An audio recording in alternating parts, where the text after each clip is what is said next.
Welcome to the Strategic Veteran, where we chart the course from service to civilian triumph. I'm Adam Peters, a veteran, entrepreneur, and your fellow navigator in the quest for a life of impact and fulfillment. My mission is simple: to empower you with the tools and stories that turn challenge into opportunity. Having walked the path from active duty to where I stand now, I understand the search for purpose that comes with hanging up the uniform. It's a path I've walked, with its trials, its tribulations, and its victories, and it's a journey we're on together. This podcast is more than just conversation. It's a beacon for those seeking to redefine our missions through entrepreneurship. It's about igniting the entrepreneurial spirit that lives within us, the spirit that compels us to create, lead, and make our mark on the world. Here we connect with veterans who have built businesses, sparked change, and found their purpose in the marketplace of ideas. They're not just surviving, they're thriving. They've transformed their service into startups, their experiences into enterprises, and they're proof that you can too. So whether you're scribbling business plans on napkins or stepping into the arena of innovation, remember, you're not alone. You're in good company. So let's explore these stories of transformation and take the first steps together on our path to purpose. Let's begin.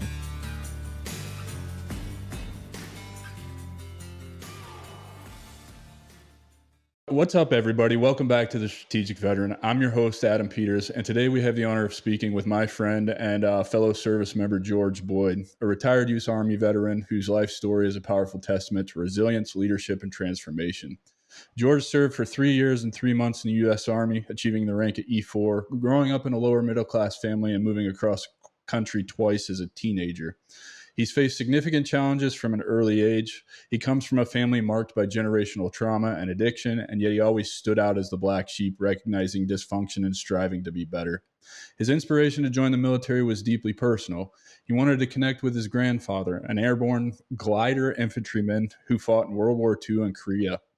Reading Lone Survivor by Marcus Luttrell in high school solidified his decision to pursue combat arms following his grandfather's footsteps. George's military service was profoundly shaped by pivotal moments, including the tragic deaths of fellow soldiers Brandon Buttry and PFC Cantu.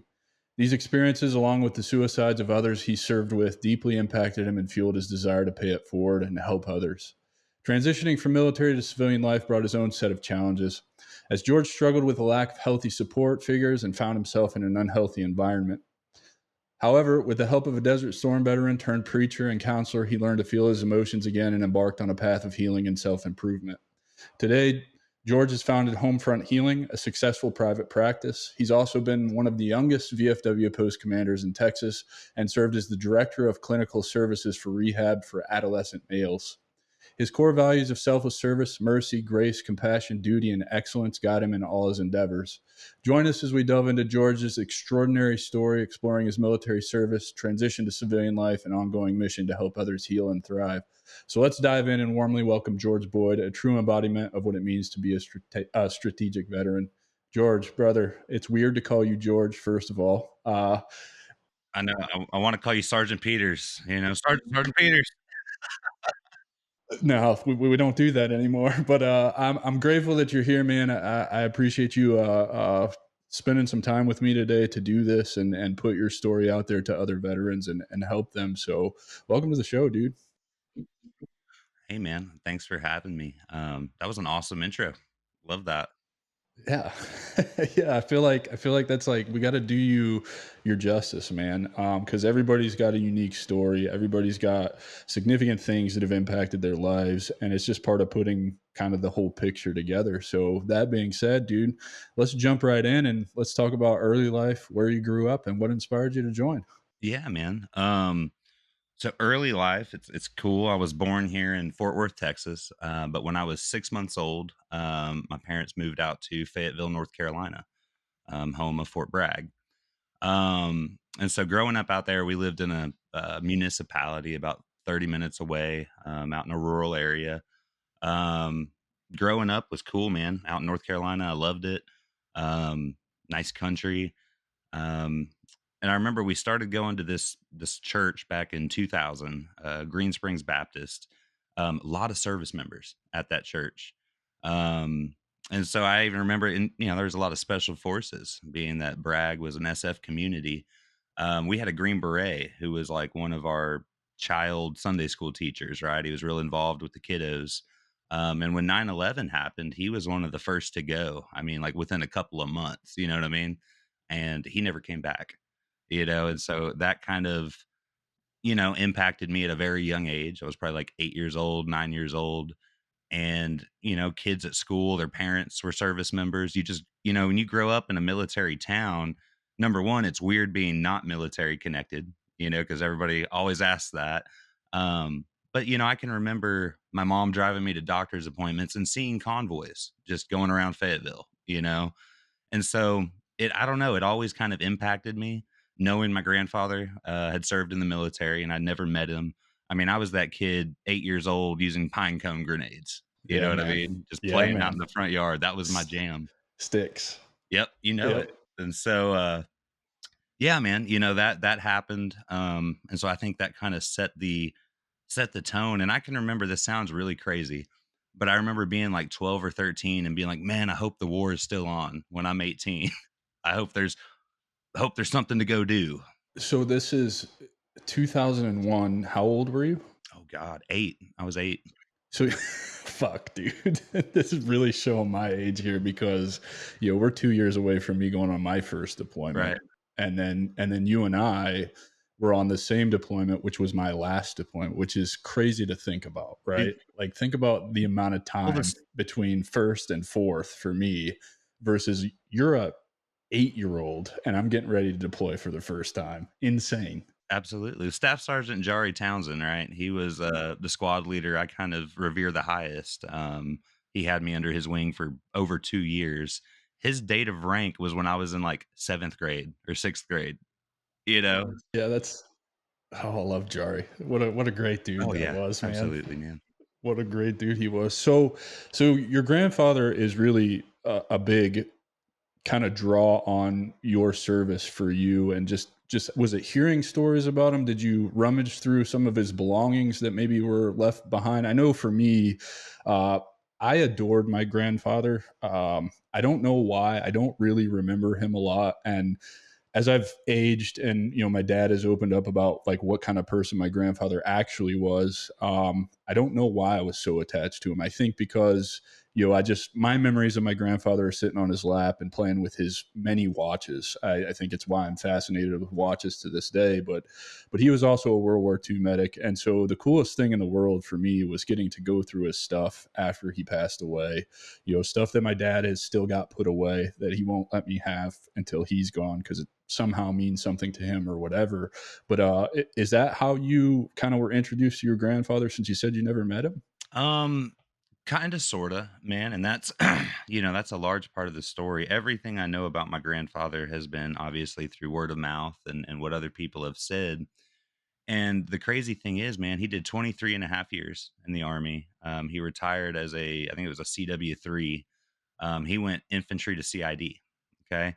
And so, yeah, dude, he was involved in the Nuremberg trials, and he was all over, but he was legit one of those guys that he never, ever, ever talked about it, never once. My dad told me a story. You know that movie A Bridge Too Far with Sean I Connery? do.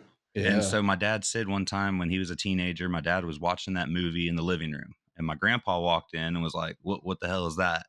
And my dad's like, "Oh, it's this movie about Operation Market Garden," and something along the lines of my grandpa just saying, "Oh, well, turn it off. I was there," you know. And that was my dad said he'd never talked about the battles he was involved in, what he did. Everything kind of came from reading letters after he passed, right? Things like that. And even then, his memorabilia, he didn't hold on to a lot. He really didn't. And I know this now, his records were one of those that got burned in the big records fire of like 1973 or whatever. Um, Yeah.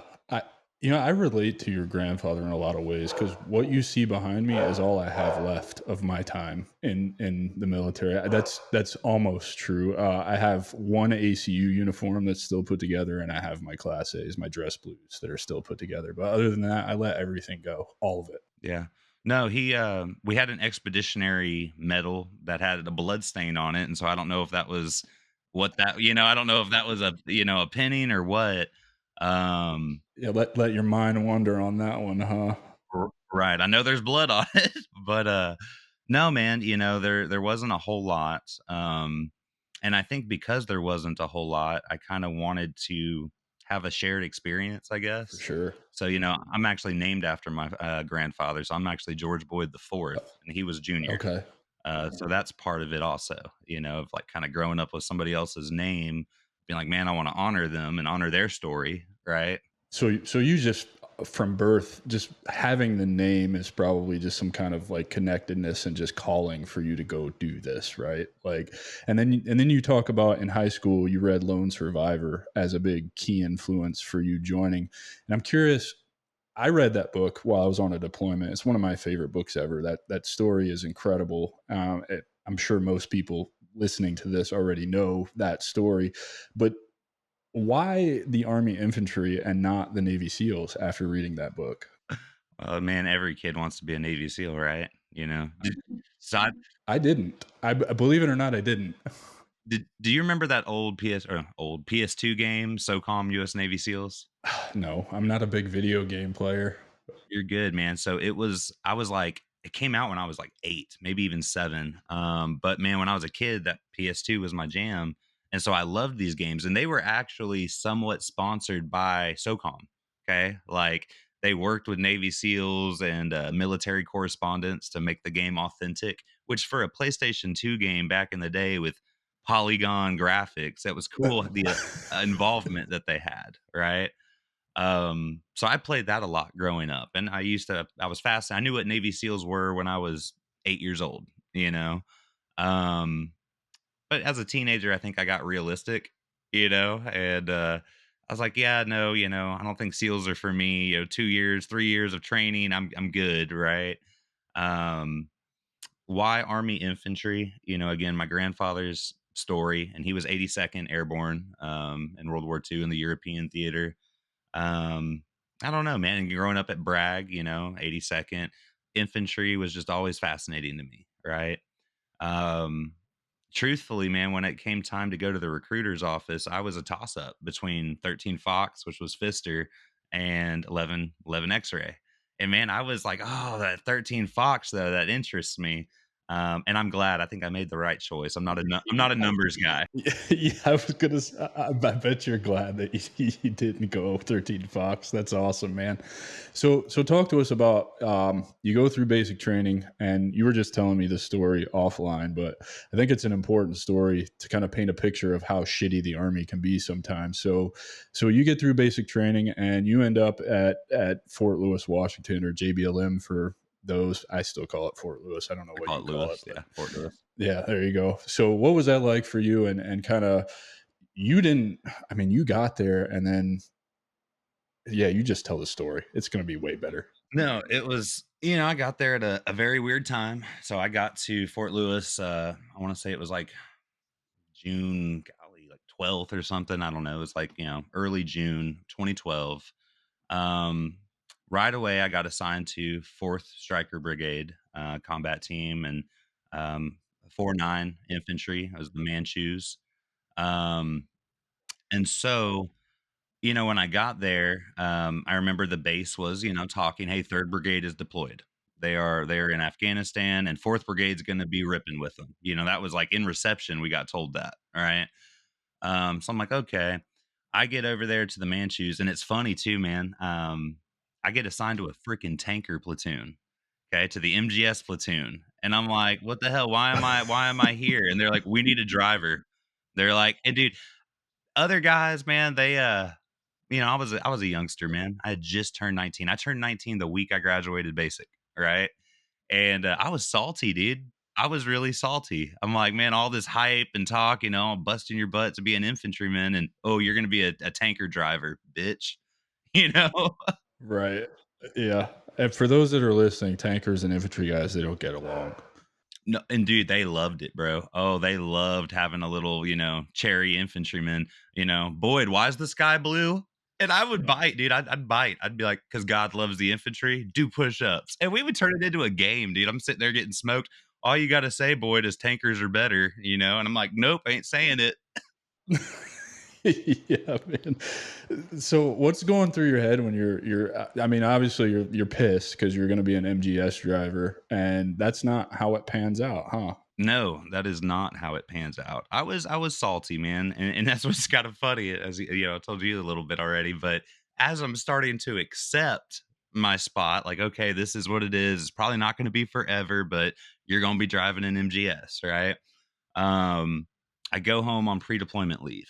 I remember they all talked it up. Hey, we're going to go on leave for 2 or 3 weeks. We're going to come home for about month or so, month or two, and then we're going to rip with third. Um, and so I end up, home. I go home. My parents were still living in Houston, Texas at the time. So I flew down there. It was weird too, man, being 19, a year out of high school. Um, just, I don't know, the gravity of that. I remember going home and all my friends or acquaintances, they're all, dude, just doing 19-year-old stuff, beer pong, and, they're kids because we were kids, right? 19 Kids, years old, you are a kids. child.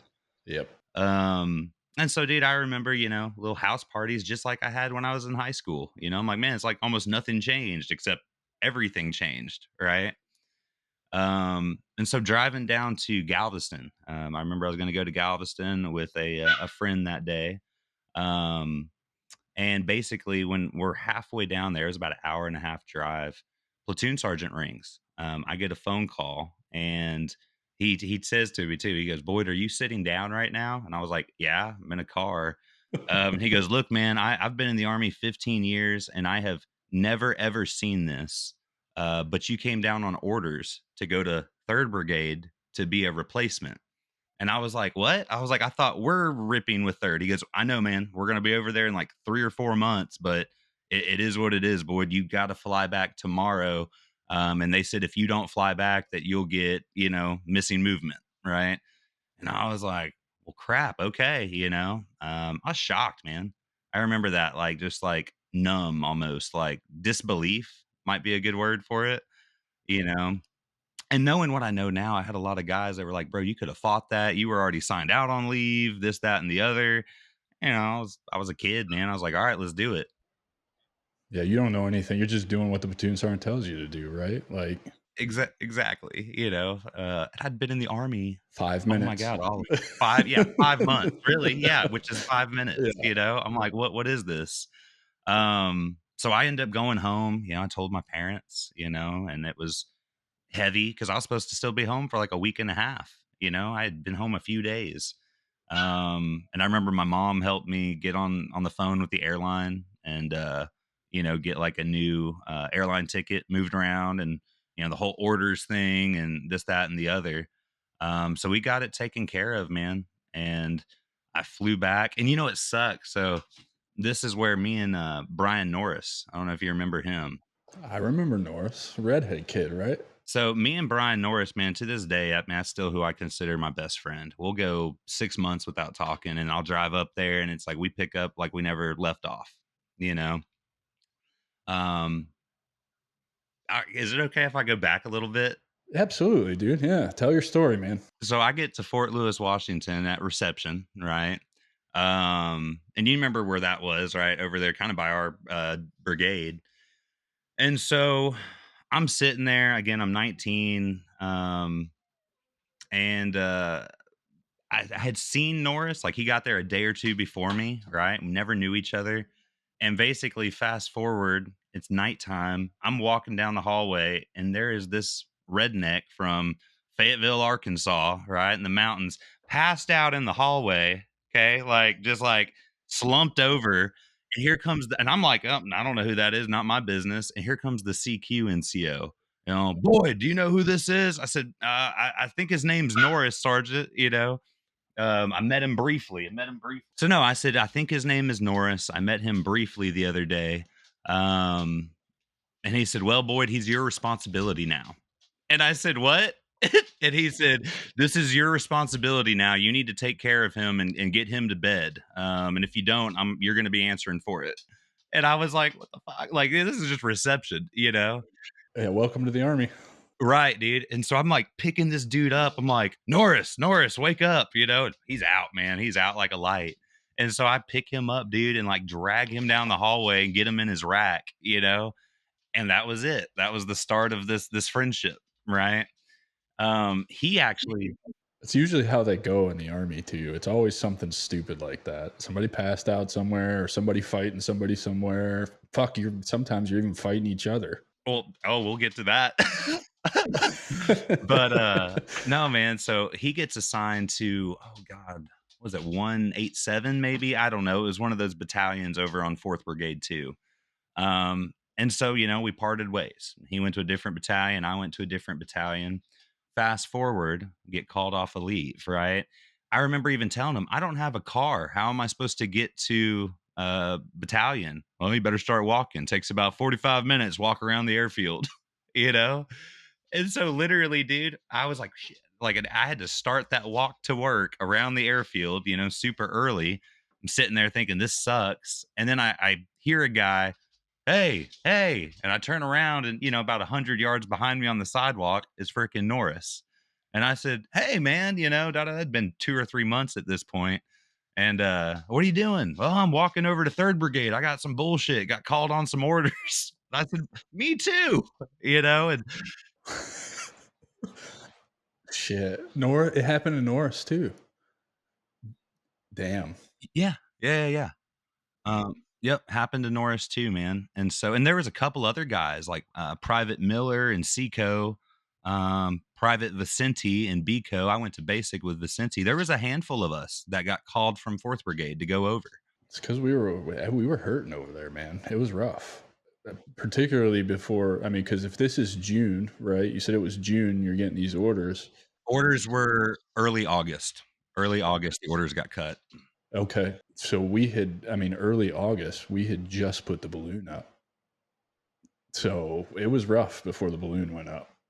Real rough. That was like you're talking the G-Lock days, right? I Oh yeah. remember. I heard Oh stories. yeah. Yeah. So you didn't get to participate in any of No, that. I heard G-Lock was But fun though. so how are you taking the deployment? Are you ready for this? I mean, I know it's a shock getting orders kind of whatever early or whatever, but that is kind of a common thing in the army. It happens all the time. So it shouldn't have been that much of a shock to you. It's just moving the time to table up a little bit. But how are you feeling about deployment at this point? Because you haven't really had any chance to train with a regular army unit at all. So you're coming from basic training to what I assume is probably some kind of rear detachment element. Hmm. So Because I think fourth brigade was over there as well, right? 4th was in Yakima when I got there. Okay, so they were in Yakima. That's how it happened to me too. So I got to ACO and I was walking up or crutching up to ACO because I still had a bad foot, and they were fucking pulling out instructors to go to Yakima for 2 weeks. I was like, thank God I missed that one, right? Like, thank God I missed that one. That's what I thought. Yeah, I'll sit on CQ and play video games. Right. Well, and the worst part for me is because I'm coming as an NCO, a senior NCO, right? And for me, it was very very much like I've never been on rear D before, and I'm in a boot because I wasn't supposed to PCS from Fort Stewart to Fort Lewis. I just had another surgery, whatever. So I'm automatically treated like the biggest piece of shit NCO on the planet, and I was like, all right, I see how rear D is going to go. And thank God when they got back, First Sergeant Rob was the first sergeant because that man, I owe that man basically the last half of my career. And that's a story for another day. But I think you'll probably agree. First Sergeant Rob's one of the greatest leaders I ever had in the Army. Oh, dude, he's old school Army. I wish I knew more about him. You know what I mean? I know he is. Yes, I know. Yeah, You know what I for mean? sure. And again, Yeah. and it's interesting, and that's why we'll talk, dude, because the unit, the whole, I had such a unique, awkward experience. I'm still close. You remember Daniel Potter? Yeah, of I'm course. still close with Daniel. And he always, I remember he told me, he said, Boyd, you are the ass end of the old Army, and that Georgia accent of his. But it's true, dude. And I can look back on it in hindsight's 2020 and be like, wow, that was not typical, or that was not normal, right? Um, so yeah, back to Norris, right? Um, like I said, we ended up going from brigade to, and I'm trying to remember, man, if we were brigade to battalion. I think maybe they got us to battalion level before we went wheels up. So I want to say Okay. at that point we were already, when we lined up at McCord, we knew what our battalion was already. So you knew you were part of 123. Correct, because I do remember we had to step through S1 briefly, right, Okay. as we were getting ready to leave. Um, So you probably met Remington and Skiba and all those guys, or did you meet those when you got to Zangabad? Skiba sounds familiar, and I don't know if he was overseas already or not. I think he came later. I don't remember, man. It's been a decade, right? It's Oh, been a yeah, I'm decade since racking. Isn't that crazy? yeah. It's been Yeah. 12 years, bro. 12 years since There 2012. you go. I was kind of thinking the end of it, right? So you go 11 years, whatever, but yeah, it's been a long time, man. And when you really put it into perspective for me, last week would have been my 21st year in the army, June 24th, right? So we're looking at 3 days. 3 days ago was my 21-year anniversary. That's insane to think about too. But so you get to 123, your wheels up, you land in Afghanistan.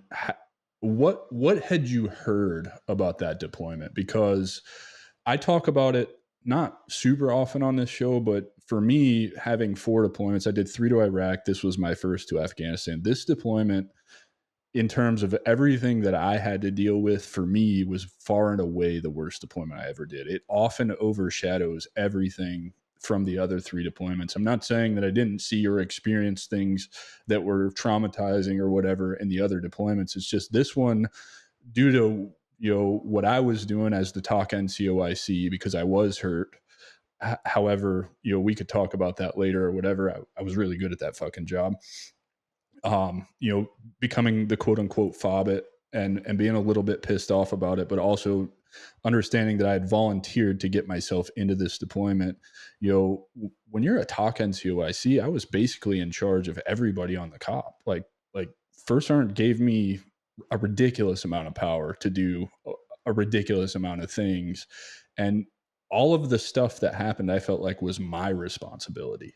Everything, right? Like everything from the dudes that got hurt to the IED that I missed, or that maneuver element that I missed, or whatever. It was all felt like my fault. So, what had you heard about what was going on over there at that point, and how nervous were you coming over? Um, it was interesting because when I was still in 4th Brigade, we had a breakfast at one of the DFACs right before we signed out on leave. And it was kind of a come to Jesus breakfast, right? Like platoon sergeant, lieutenant was there. And it was like in anticipation of the deployment.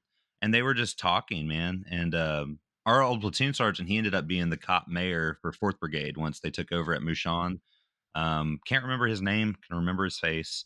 But no, I mean, he told us, guys, this is the valley of the shadow of death. I remember him saying those words.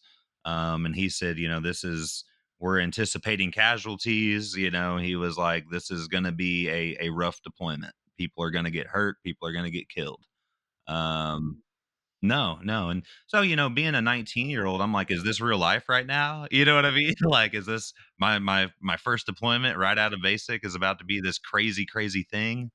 Um, again, when you're a PFC right out of basic, I mean, you're nothing, right? You don't even, like you said, 5 minutes, man. You don't know what's up or what's down. You don't know what's typical or what's not. You just go where you're told, when you're told, how you're told, right? And so no, they were very clear though in telling us that this was going to be hellacious. Um, they didn't know how long they were gonna. I think 4th Brigade was only there, dude, like 5 months. They closed down the cop, and they didn't know that when we were being briefed, or they didn't tell us that. They told us like kind of battlefield operations. Um, and so no, man, and they just kept telling us. I remember everybody, even the freaking taxi drivers and the PX workers. Yeah, I heard 3rd Brigade's getting slammed. 3rd Brigade's getting messed up. So like everybody knew that 3rd Brigade was getting hit hard. Interestingly, I had a drill sergeant in basic who used to be 520. Okay, and he had friends that had deployed with the brigade, and I mean he had friends that died in April of 12. So I remember being in basic hearing about 3rd Brigade's deployment before I even had orders to Fort Lewis, you know which is interesting. Yep. So let's move into that deployment. You get to Afghanistan. I assume you went through Zangabad first, and then they assigned you. Where did they assign you to? So we went through, the usual way. We went Manas to Calf. Like I said, when we get to Calf, we don't even have freaking weapons yet, dude. We had just drawn the plates in Manas. It was a You deployed without plates even? yeah, yeah, dude. It was a Oh, cluster, man. Jesus. They were fucked up as a Yeah, football dude. It bat, was a huh? super cluster. But bro, half of my gear got shipped off in the Connex with Fourth Brigade. It was already on its way overseas, like my C bag and stuff, and B bag. All of my Oh, stuff, man. and I told them, like, all of my gear, "Oh, you're good, you'll get what you need over there." I remember them telling me that, dude, "You'll get what you need over there." I'm like, "Oh, okay." 2 duffels. Oh, That's dude, the wrong 2 answer. duffel bags of gear, and I'll get to that because I was super salty by the end of the deployment, but, I believe it. no, Yeah. man, so like I said, we land in freaking Kandahar with no weapons. They didn't even issue us weapons yet. I don't think we got M4s until we were at the tent city in Kandahar, right? And guess what? And I heard from some supply guys over the years, they were like, "Oh no," and I actually know. I don't want to say his name. I don't know. I heard Treaster had a hand to doing this. They took the optics off of all the rifles. We didn't even have irons. And I remember the replacement NCOIC, he was like, "What the fuck is this?" He was like, "We can't use this. Like, who did this? Like, how did they mess this up? There's not even irons on these rifles." And I heard it was by intention, right? I don't know if that's true or not. It's just what I heard. Yeah, I don't know if that's true or not either, but I It's kind of mean, funny if now. you heard it, yeah, it's right. Get there with you basically have a Jesus Kentucky windage, I guess, right? Like, Dude, so yeah. Well, I told you, they told us you have to travel in pairs of threes and everybody carry a Gerber with you. And they were what like, if the somebody fuck? attacks you, y'all just shank them. They told us that. We're like, okay. Damn. Um, Any so finally, yeah, we hop a Chinook ride to Zbad. And it's funny, man. I'm sitting there and we were in the tent and I had brought my laptop with me. And so we were watching Band of Brothers at Zangabad. And I remember it was funny, dude, because it was the Battle of the Bulge scene, right? Where they're getting shelled really bad. And I remember me and Norris and I think a couple other guys were sitting there watching. And as we're watching the scene and it's during the bombardment, all of a sudden you hear like boom, right? And it kind of, you can tell, I was like, that didn't sound like it was in the movie, right? And then you hear another one, boom, um, what it was, man, because we were like, what the crap is going on right now? They just had us in a replacement tent. It was actually an outgoing mortar mission, right? And it was nighttime, dude. It was dark, and I guess there was an IED in place or really close to the wire too at Zbad. I think PTIDs caught them, and but yeah, we ran out there because we didn't know what the crap was going on, and that was all it was outgoing. But right there's a great example, man. Being replacements, we didn't have any leadership. I mean, literally, we were policing ourselves for the most part. Um, who was the highest ranking guy you had with you? in Zangabad and E3, Oh my god! So it's how many of you? probably 4 at this point. Four Because E3s running around we had unsupervised. NCOICs at Kandahar, but then they all got assigned to headquarters or SECO, right? I don't, you know what? Lie. E4, Specialist Tucker, Ranger bat guy, Ranger Scroll. Um, I remember Tucker Tucker. was with us. So he ended up coming with us all the way to Mushan. And so we Okay. kind of looked at him, but even then, bro, he wasn't leading us or policing us. It was No, he was probably salty because he's not in Ranger Bat anymore. funny story I heard about his. So when I was in basic, they told us, "Hey guys, 4 Rangers just got shocked by lightning last week. Be careful." Tucker was one of those 4, Shit. and so right Jesus. to get there. Oh yeah, no, that was me. That's how I didn't get through Ranger school because of that. And I was like, oh, we heard about that in basic training at Sand Hill. Um, but anyway, no man. So we hung out at Zbad for I think 2 or 3 days, and then they kept telling us, "Oh, you'll go tomorrow. You'll go tomorrow." They've been like that since freaking Minas.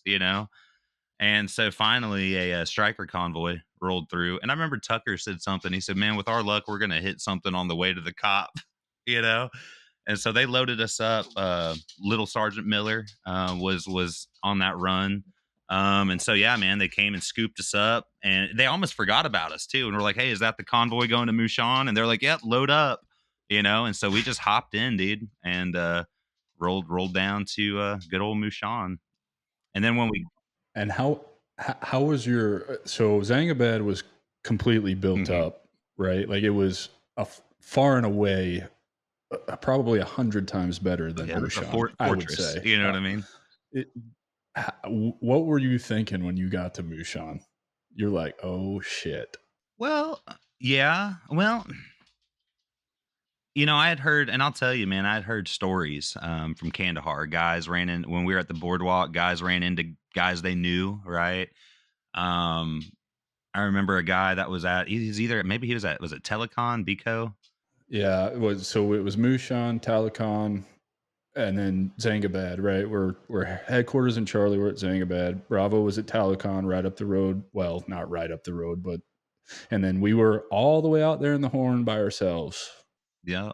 Oh, I heard horror stories, man, at the boardwalk. And PNN, so you always got to take it with a grain of salt. But man, this they had me pop a um oh god, tracheotomy on a freaking dying dude just to practice my combat lifesaver. Oh, my dog is just He's like sniffing them entertaining the out. fuck out of me right now, brother. I'm listening, but that's awesome. He just buried himself in your bed. All right, I He, love it. he's he runs this house. What's it called? So, no, man. So we get there, and I remember thinking, "Oh, that guy's crazy, dude. That's not true, right? That's not true. They're not going to have infantry privates practicing, first aid on dying bodies, right?" And so, no, man. I remember getting to Mushan, and I was kind of just, okay, here we are. This is it. I remember not being like, oh, Mushan. Oh God, it's nothing. I remember being glad we had porta potties because my buddies at Bico were burning barrels, And you know piss tubes. Yep. Yep, Yep. and so I was like, "Okay, this could be worse," right?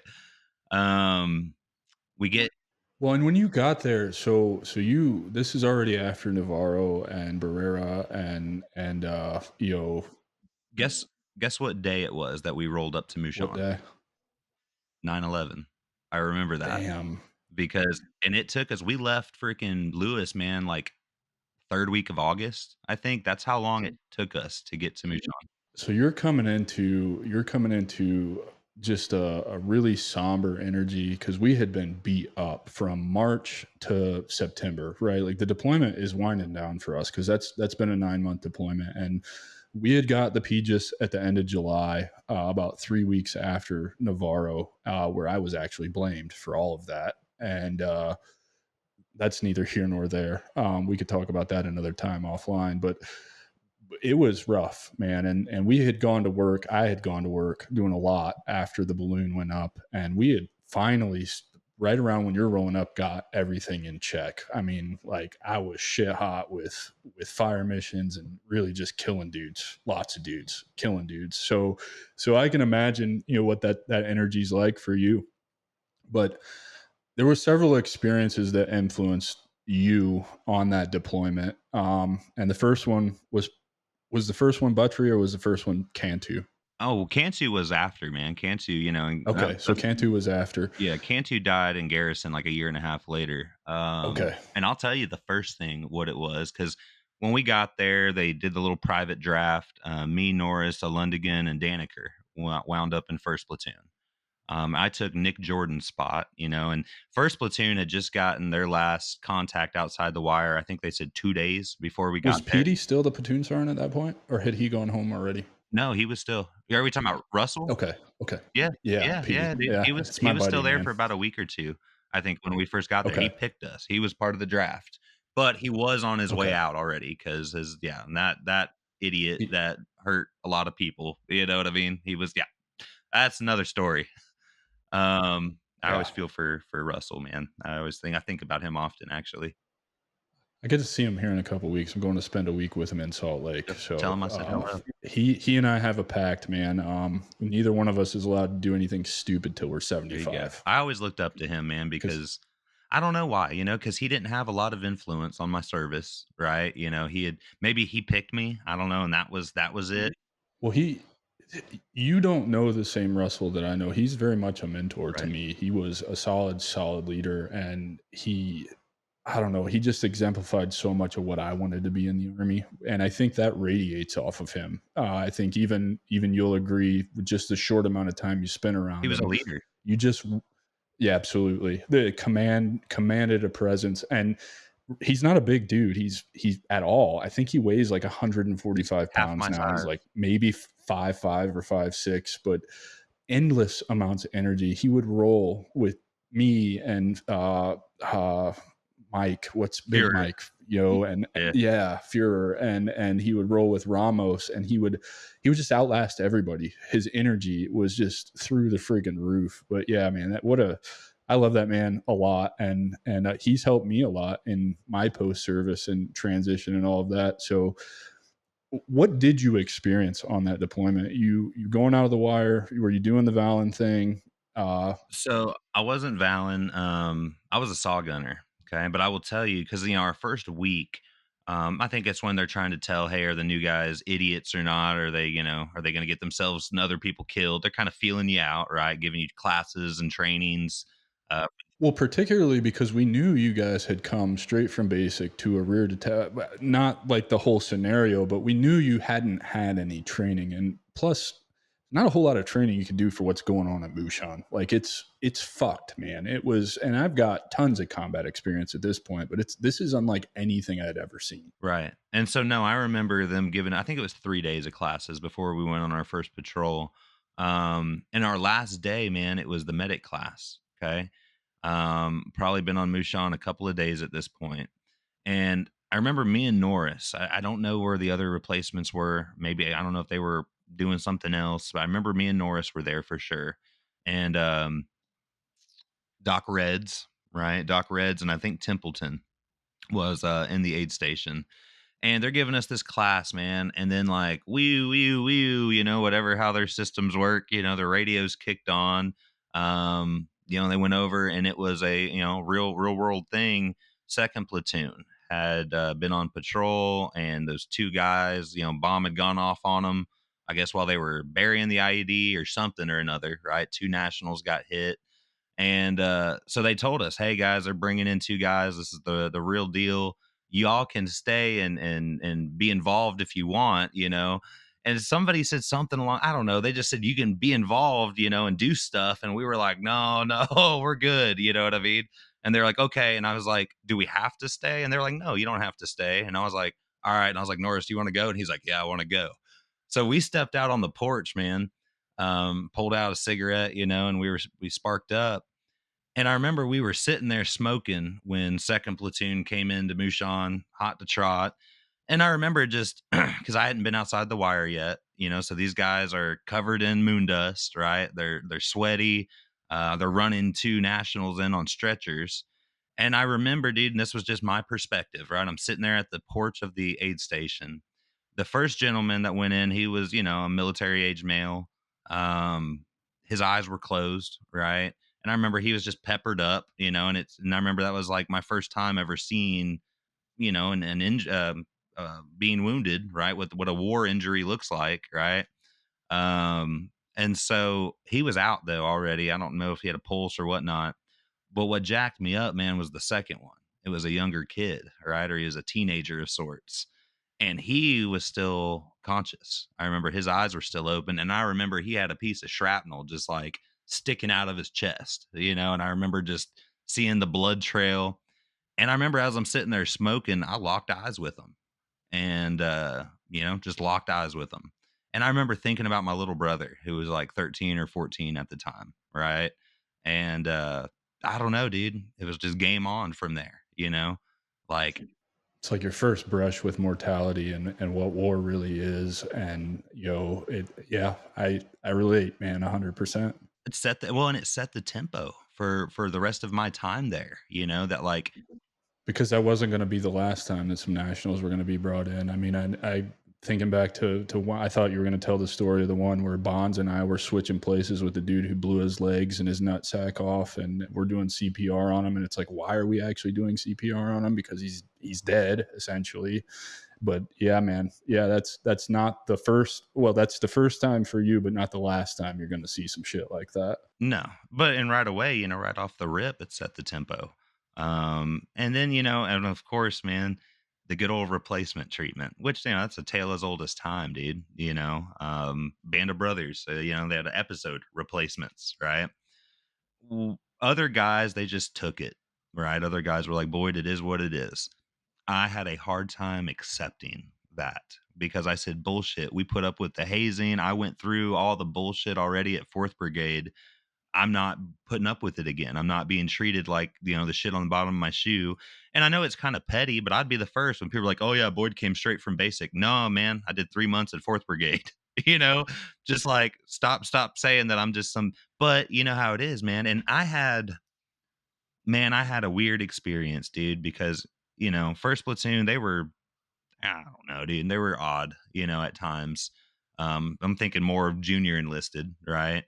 But you know, they were I don't know, dude. They were salty because of Jordan, who got hit, and I took his cot, his gun, his everything, right? Um, and some of those, Right, wrong, or indifferent, it's a well, real thing though that not to you go sound, through, right? hear me out, okay? And a lot of people, first platoon leadership knew about this more towards the end. There was a lot of hazing that went on, dude. I think I went through 6 or 7 cots during my 3 months at Mushan, because I was getting jumped in the Wow. middle of the night all the time. Um, By first platoon guys? mhm. And so I remember, Because I wasn't seeing that, right? no, you were, I think you and Bond had, I think Bonds was the cop mayor when I got there. Yeah, because Bonds was involved in that friendly fire incident, and it broke Right. him mentally. I mean, when you get shot in the back and the neck by your own dudes, that'll do something to you. That was the same one Apolsky was in, right? Yeah, dude, there was so much that, and I was a part of every single one of them. So like, I can't keep them all straight. But you're absolutely right. I ended up, me and Apolsky were the same size. I ended up accidentally in the dryer getting our laundry mixed around, and so I had a shirt that had his blood stain on it, and I just always thought it was cool too. I'm wearing Apolsky's friendly fire shirt, you know, that's what I would call it. But no, man. So Yeah, I went through a lot of yeah. cots. I remember, you know, doing EPW training, and then boom, they're zip cuffing me for real, beating the shit out of me. And Who took over as platoon sergeant for David first Hill, platoon? When Staff Sergeant Hill, you Okay, know, and I that's got right. assigned. I haven't talked to him since he got out. Yeah, I got assigned to second squad, which was Nate Audie, right? And then Victor Zazueta was my first team leader at ACO. And Z, man, I liked Z. He was a no shit guy. He could be stern, but he was fair. He wasn't one of the shitty ones. You know what I'm saying? Mhm. He was fair. He was a good leader. Audie was awesome. Me and Norris couldn't sing his praises enough. He really did what he could to look out for us. But again, dude, you know, we were never quick to, you know, cry. You know what I mean? You don't do that. Um, Audie smoked me once, I remember, because he caught wind of what was going on, and he said, Boyd, why aren't you fucking them up?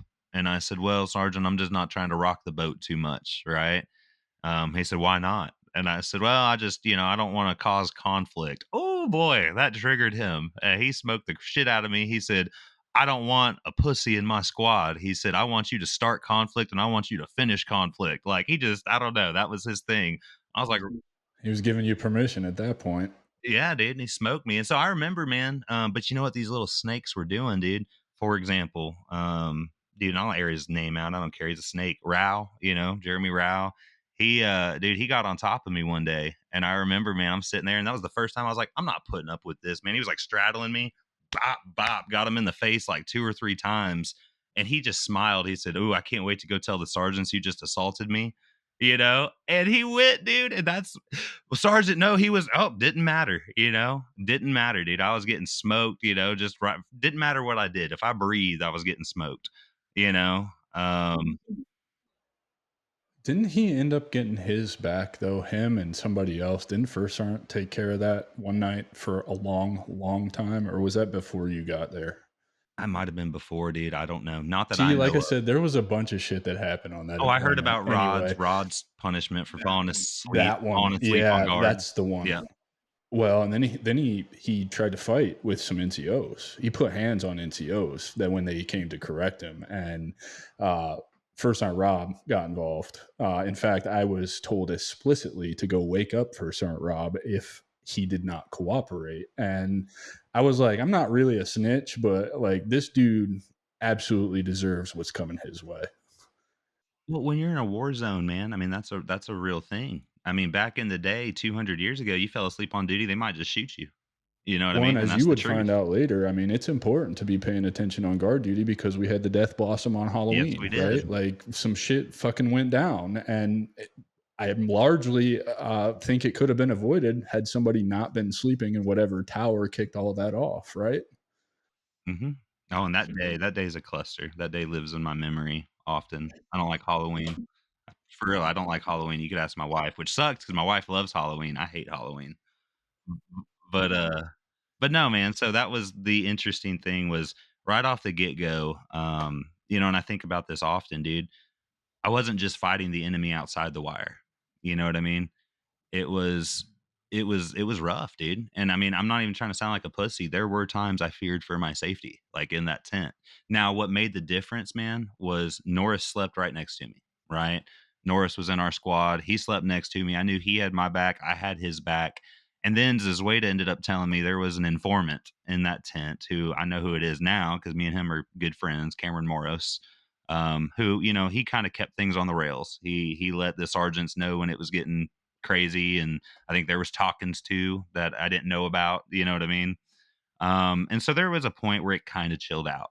It kind of chilled out. It leveled out. Um, but yeah, man, that was kind of my initial thing. There was, well, shoot, man. Like I almost enjoyed being on mission because I'm not getting messed with. You know what I mean? Yeah, because you just don't have to think about it. Watch your back. It's literally just do your job. And yeah, no, I get that. So let's talk about Buttrey and what impact that would have on you. I can start the story if you want because I kind of remember it. But if you've got the best version of the story, I don't. Again, I was part of the talk, right? I was running all kinds of So shit. yeah, So I for can share my me, POV on it, and if you want to fill in the blanks, you can do that.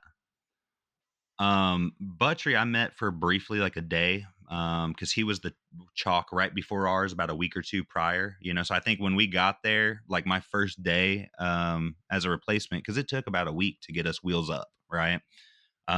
He was leaving that same day. So I met him briefly, but I barely remembered him, right? Well, we get there, and again, dude, you had four replacements in first platoon. Me and Alundigan went to basic together. We were in the same platoon. And me and Daniker, we got along real good. So, even though I butted heads with a lot of the new guys, number one, there were old guys that treated me well. Number two, I had my replacement guys, like I had friends there. You know what I mean? I was never all alone. Um, I remember, man, Buttrey. And so, a little backstory personally about me. I was not that jockey douchebag in high school that went infantry like a lot of people think is the stereotype. Dude, I had a very, rocky childhood, teenage years. I was the fat theater kid, okay, that got made fun of and bullied by the jocks, right? I was always in the outcast crowd. Um, my senior year, dude, I lost 100 pounds and I learned to be really mean, right? And all of a sudden, people quit messing with me, started getting, attention from the ladies, whatever, whatever. But I changed on a dime, man, when I was like 17, 18, like hard 180. Um, and so fast forward, I remember Brandon Buttrey. I remember having the thought. I said, "Wow, this is the first person I've ever met who gets it worse than I got it. Who gets bullied more than I get bullied, right?" And I remember feeling glad that I'm like, there's somebody that has it worse than me for once, right? And then it kind of peaked, man. I remember we all got woken up, middle of the night. The helicopter dropped off pallets of water or whatever, and so wanted all the junior enlisted form a chain. We were training it to a Connex or whatever. Buttrey was the one I was passing it to, right? And he's sitting there. Now, fucking nobody wants to get woken up at 3 in the morning to undo this when we got a mission in 2 hours. It is what it is. But Buttrey's over there running his mouth, oh, this sucks. I'm tired. I'm this. Everybody's like, shut the fuck up, and oh, I'm tired. And I remember, dude, I turned and I started being a dick and I started throwing the water at him faster and harder, right? And I remember, man, it eventually I got to he couldn't keep up with it. I was moving too fast. And I remember I threw a case of water at him. Boom, dude, got him right in the face, right? Busted his lip real bad. And I remember, man, he almost started crying. And I was never the bully, you know what I mean? That had never been me. Um, and I mean, that was, and it sounds silly, dude, but that was like in my willful mind, my conscious mind, that was my first time ever willfully bullying somebody or being mean, right? For the sake of being mean. And and it didn't sit right with me, man. You know, I remember going back and I said, "Dude, you made that guy cry. Like, you know, you busted his lip, you know." I felt bad, man. And so I remember it was like the next day you would always see Butchery sitting by himself. Like I never saw people in his platoon reel him in. You know, dude, Moros, we had guys that would not just let us sit by ourselves. You know what I mean? Even if they were fucking with us at night, right? It was just different. And I remember sitting out there smoking with Norris one day, looking at Butchery across the yard, and I said, "Norris," I said, "let's go be his friend." And he said, "Okay, let's do it." And so I remember me and Norris walked over to him, say, "Hey, what's up, man?" He was kind of like, "You're talking to me, right?" And we're like, "Yeah, dude, you know." And we just tell us about yourself, man. Tell us about your family, you know, where you come from. And we would smoke with the kid, right? Um, I think it also resonated because me and Daniker were the 2 youngest in 1st platoon. Daniker was a month younger than me. Butchery, I think he was a smidge older than me, but, you know, he was 19. So, He was young, man. he was He a month or was 2 older than me, you know, and what I remember of Buttrey is I felt like he was out of place in the infantry. I feel like he should have been doing something else. Like I don't know a whole lot of his backstory, but I assume he didn't grow up the greatest and didn't have the greatest life growing up. And now hearing what you're talking about, how he was treated when he got to Mushan, kind of starting to put two and two together, and it's starting to make a lot more sense because I did have a conversation with him right before that happened. I was out there with Purdy, and Purdy and I were talking to him. But that's just kind of what I did, though, is I talked to all you guys. you would, and I remember your presence, you know, and here's the thing, right? And it's whether it's in the civilian world or the military, there's always, always, always that disconnect between up here and down here, right?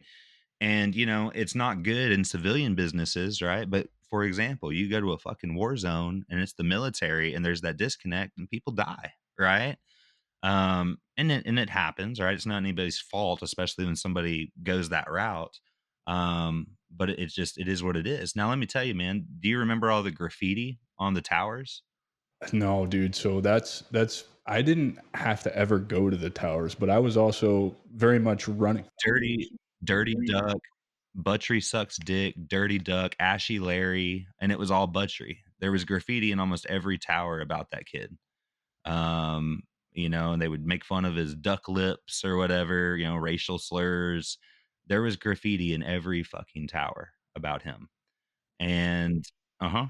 And again, man, it was getting to that point where I was like, wow, he's getting it bad. Um and we became friends. And you know what's interesting, dude, is there were some similarities between us and vastly different things too. The similarity was he had wanted to be a soldier since he was a little kid. Now, here's what happened to me, and I joke with people. I say I thought it was going to be Band of Brothers, and I got Starship Troopers, right? Is the example that I use, you know. But I think that's what happened to Butchery. I think in his mind, he had this romanticized idea of what military service was, what it meant to be a service member, a soldier, a very idealistic kid, man. You know, he was very much an idealist, and he was one of like 10 foster kids. Grew up in what I would sounds like a hyper religious home, right? Put in a bubble, homeschooled, right?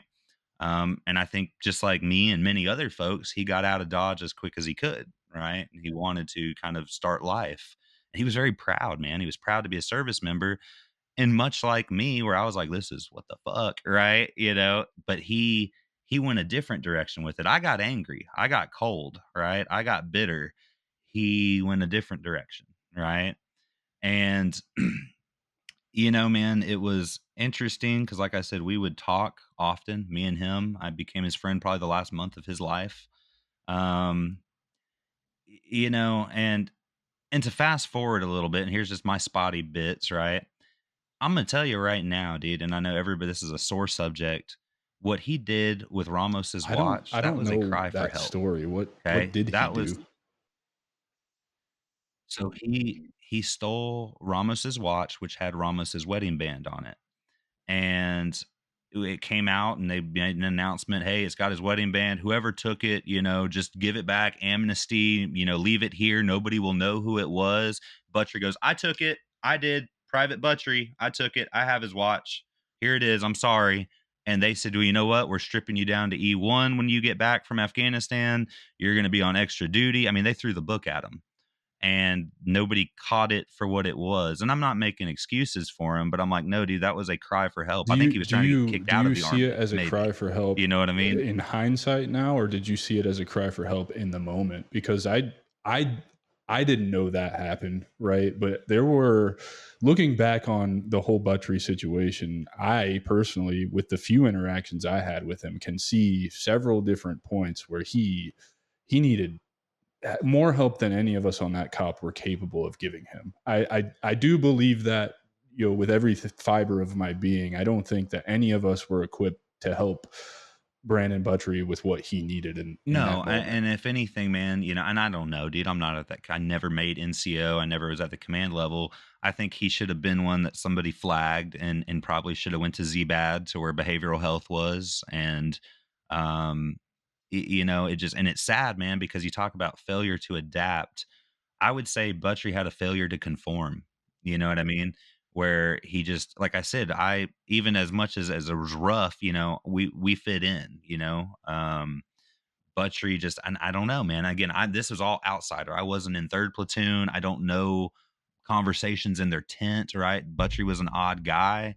I just know what I saw, right? And so even then, dude, in the moment, I remember thinking, why did he do that? Even then, 19 years old, dumb as bricks, right? And I still was like, he didn't steal the watch just to steal the watch, right? You know what I mean? I was like, he had a watch. He didn't need a watch. Why did he do that? It was like almost like rebellious, like a teenager, like acting out. You know what I mean? Well, and then to come clean immediately, right? Like I did it. It's me. I did this. Like, okay, right? Like that should have definitely been assigned to Peeler and Jones and Bonds, even all those dudes in Well, third platoon. nobody ever expects people are going to do that. You know what I'm saying? Like, and so I'll be honest with you, dude. I carried a lot of hatred for a lot of third platoon guys for a long time, and we'll get to that. I ended up um, one of your boys who ended up. I think he got out as an E4. Maybe he made five. Right, one of the big guys that you talked about earlier. You said his name. I ended up almost fist fighting him on a range at Fort Lewis, and bro, all I got was yelled at. I didn't get smoked. I didn't get nothing. I blew up. Like I got a lot of grace later on, dude. Once I got home, like a lot of grace, a lot of grace. I got away with shit I should not have gotten away with, which was cool being a Mushan guy, right? Like, but that was not good because I was an E4, bro, and you couldn't tell me shit. I was that E4 by the time I made rank, dude. Like, I was salty. I was part of the drawdown. They were pushing me out so quick. We'll get to all that, right? I can remember a little bit of that about you, particularly after we got home. But I think we were all like that, to be honest, man. That deployment did something to all of us, whether we want to Oh, I admit it was. or Oh, I'll not. get to that, dude. Yeah, no. I can tell you right where the switch flipped, but no, with Buttrey. So that happened, and then I remember talking to him. So what's happening? Oh, they told me when I get home, I'm gonna be E1. They're gonna have me on extra duty. I was like, it sucks, man, but hang in there, da da da. Then, we had done a suicide awareness training just a few weeks prior, I think, and I paid somewhat attention, but I remember, man, Buttrey, because he got in trouble, he was on the first chalk out of there, right? They had set him on the first chalk. And at this point in the deployment, everybody was starting to run out of everything. Cigarettes were low.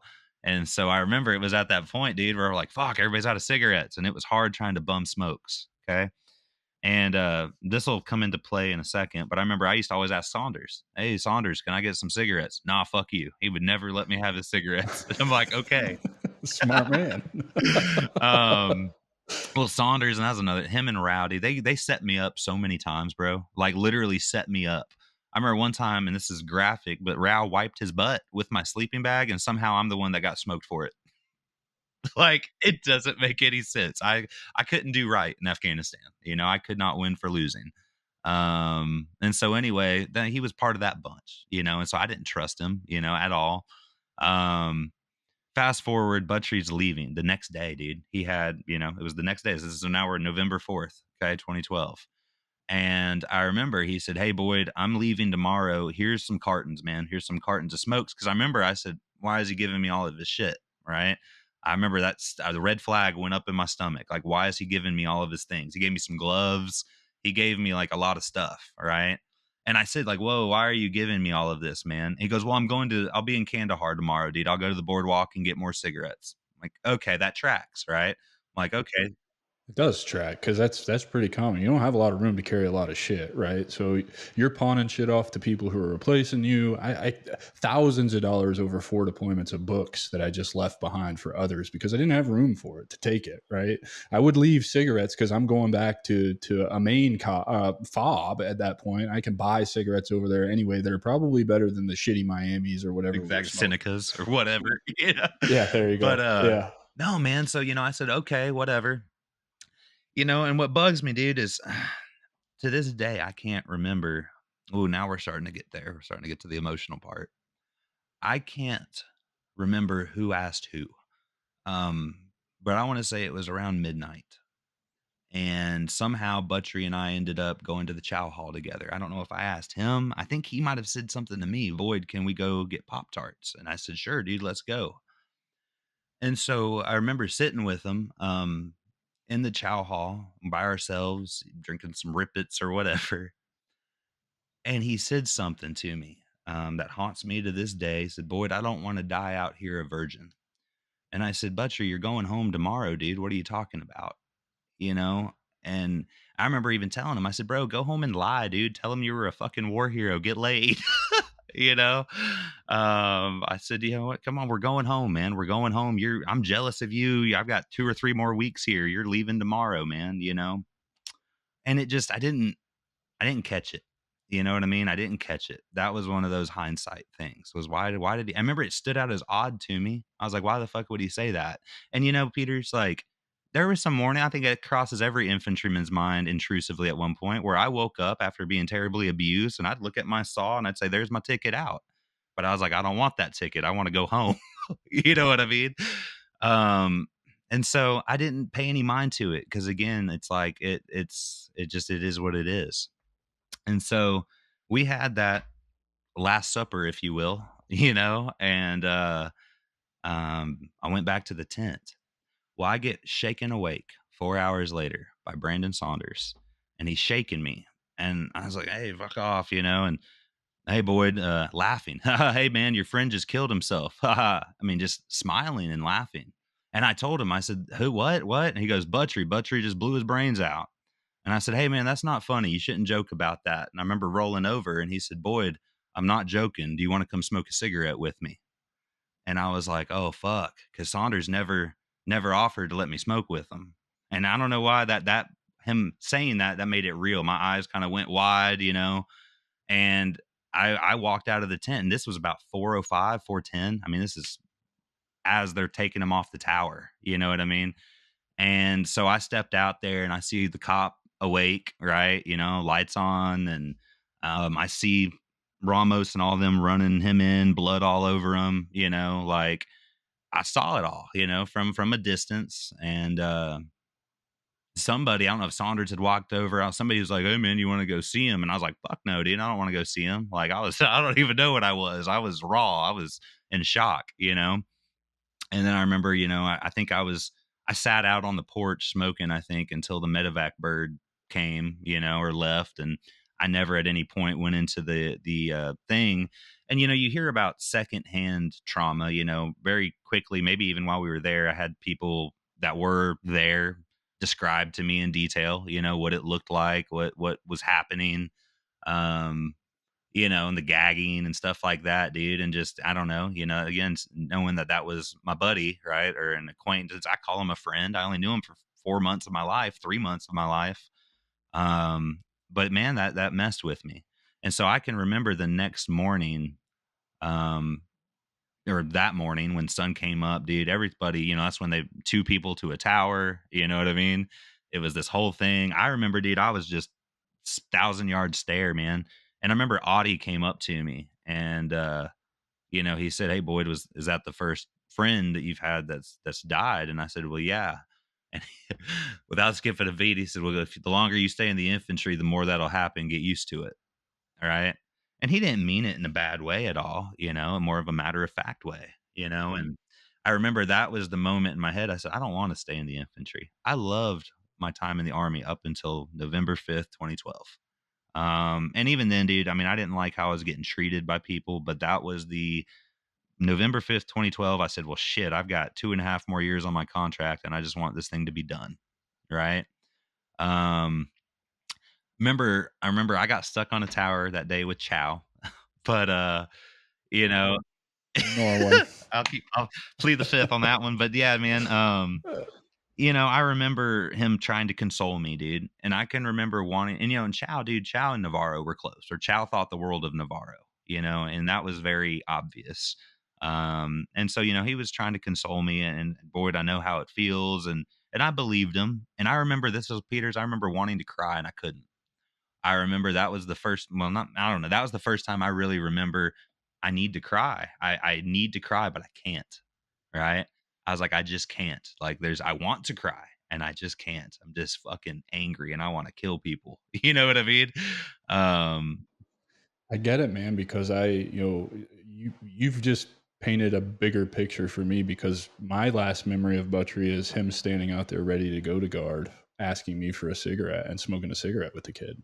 And I didn't have nearly the interaction with the kid that you did, but I was also in a million directions at deployment, right? Like doing my job, taking care of everybody that I could take care of, everything. Probably at that time, getting everybody ready to go home, and then I don't know, an hour later, I'm in the aid station, and I'll spare you all of what I was doing in there, but definitely the stories you heard about what was going on. I mean, dude, at one point I was watching them do CPR on him, standing behind his head, putting his brains back in his skull, like and for those listening, Buttery, he was a black kid, and he was so white. He's whiter than you and me at that point, and I think he was mixed. I think he was mixed ethnicity. But right there, he had a foster mom and dad, so he didn't even know his yeah, bio and I parents. mean, just everything you heard, I'm sure is yeah, and I remember sitting there like, now I've got to deal with this, right? Because it's on me. I don't even know why I'm still awake at 3 a.m. because I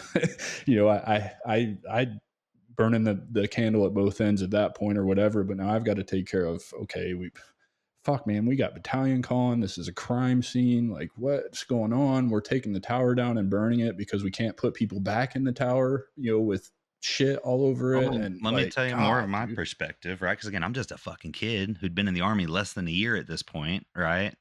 Um, freaking so fast forward, fast forward, um, a detail goes out to for the tower. Okay. And this was like the next night.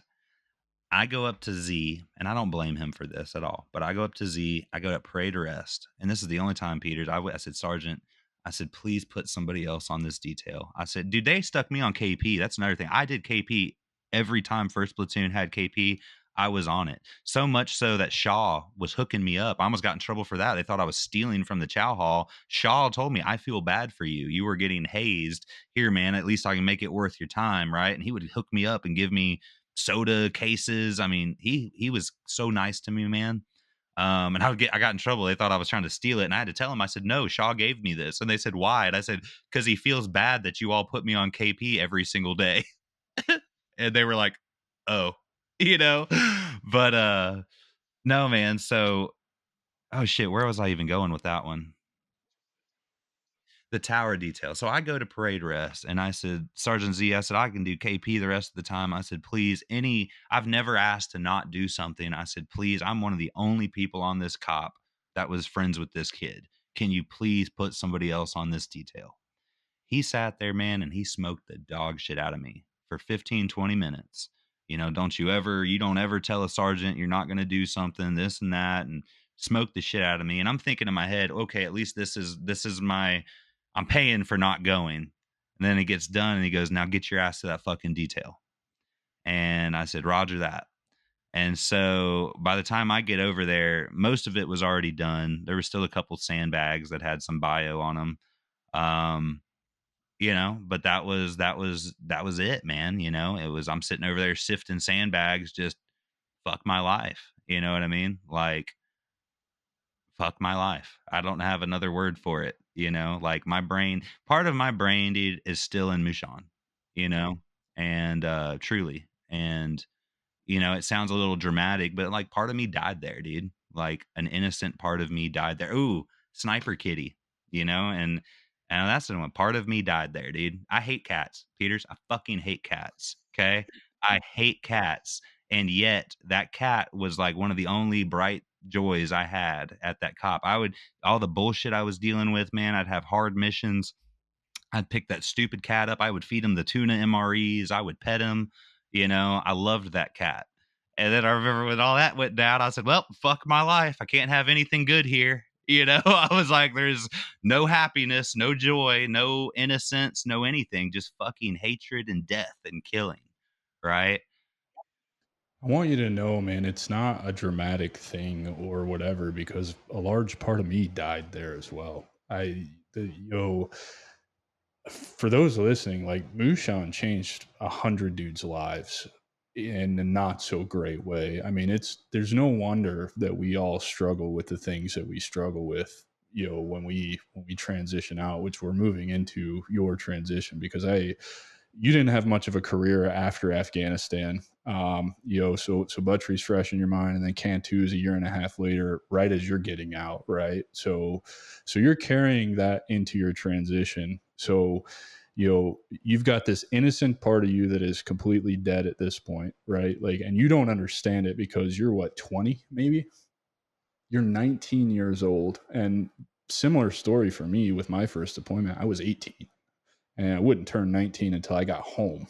Like, you know what I mean? Or maybe it was, yeah, yeah. And you've got this, you don't know how to make sense of this, right? And I think this makes even more sense to you now with what you do in your professional life and your business.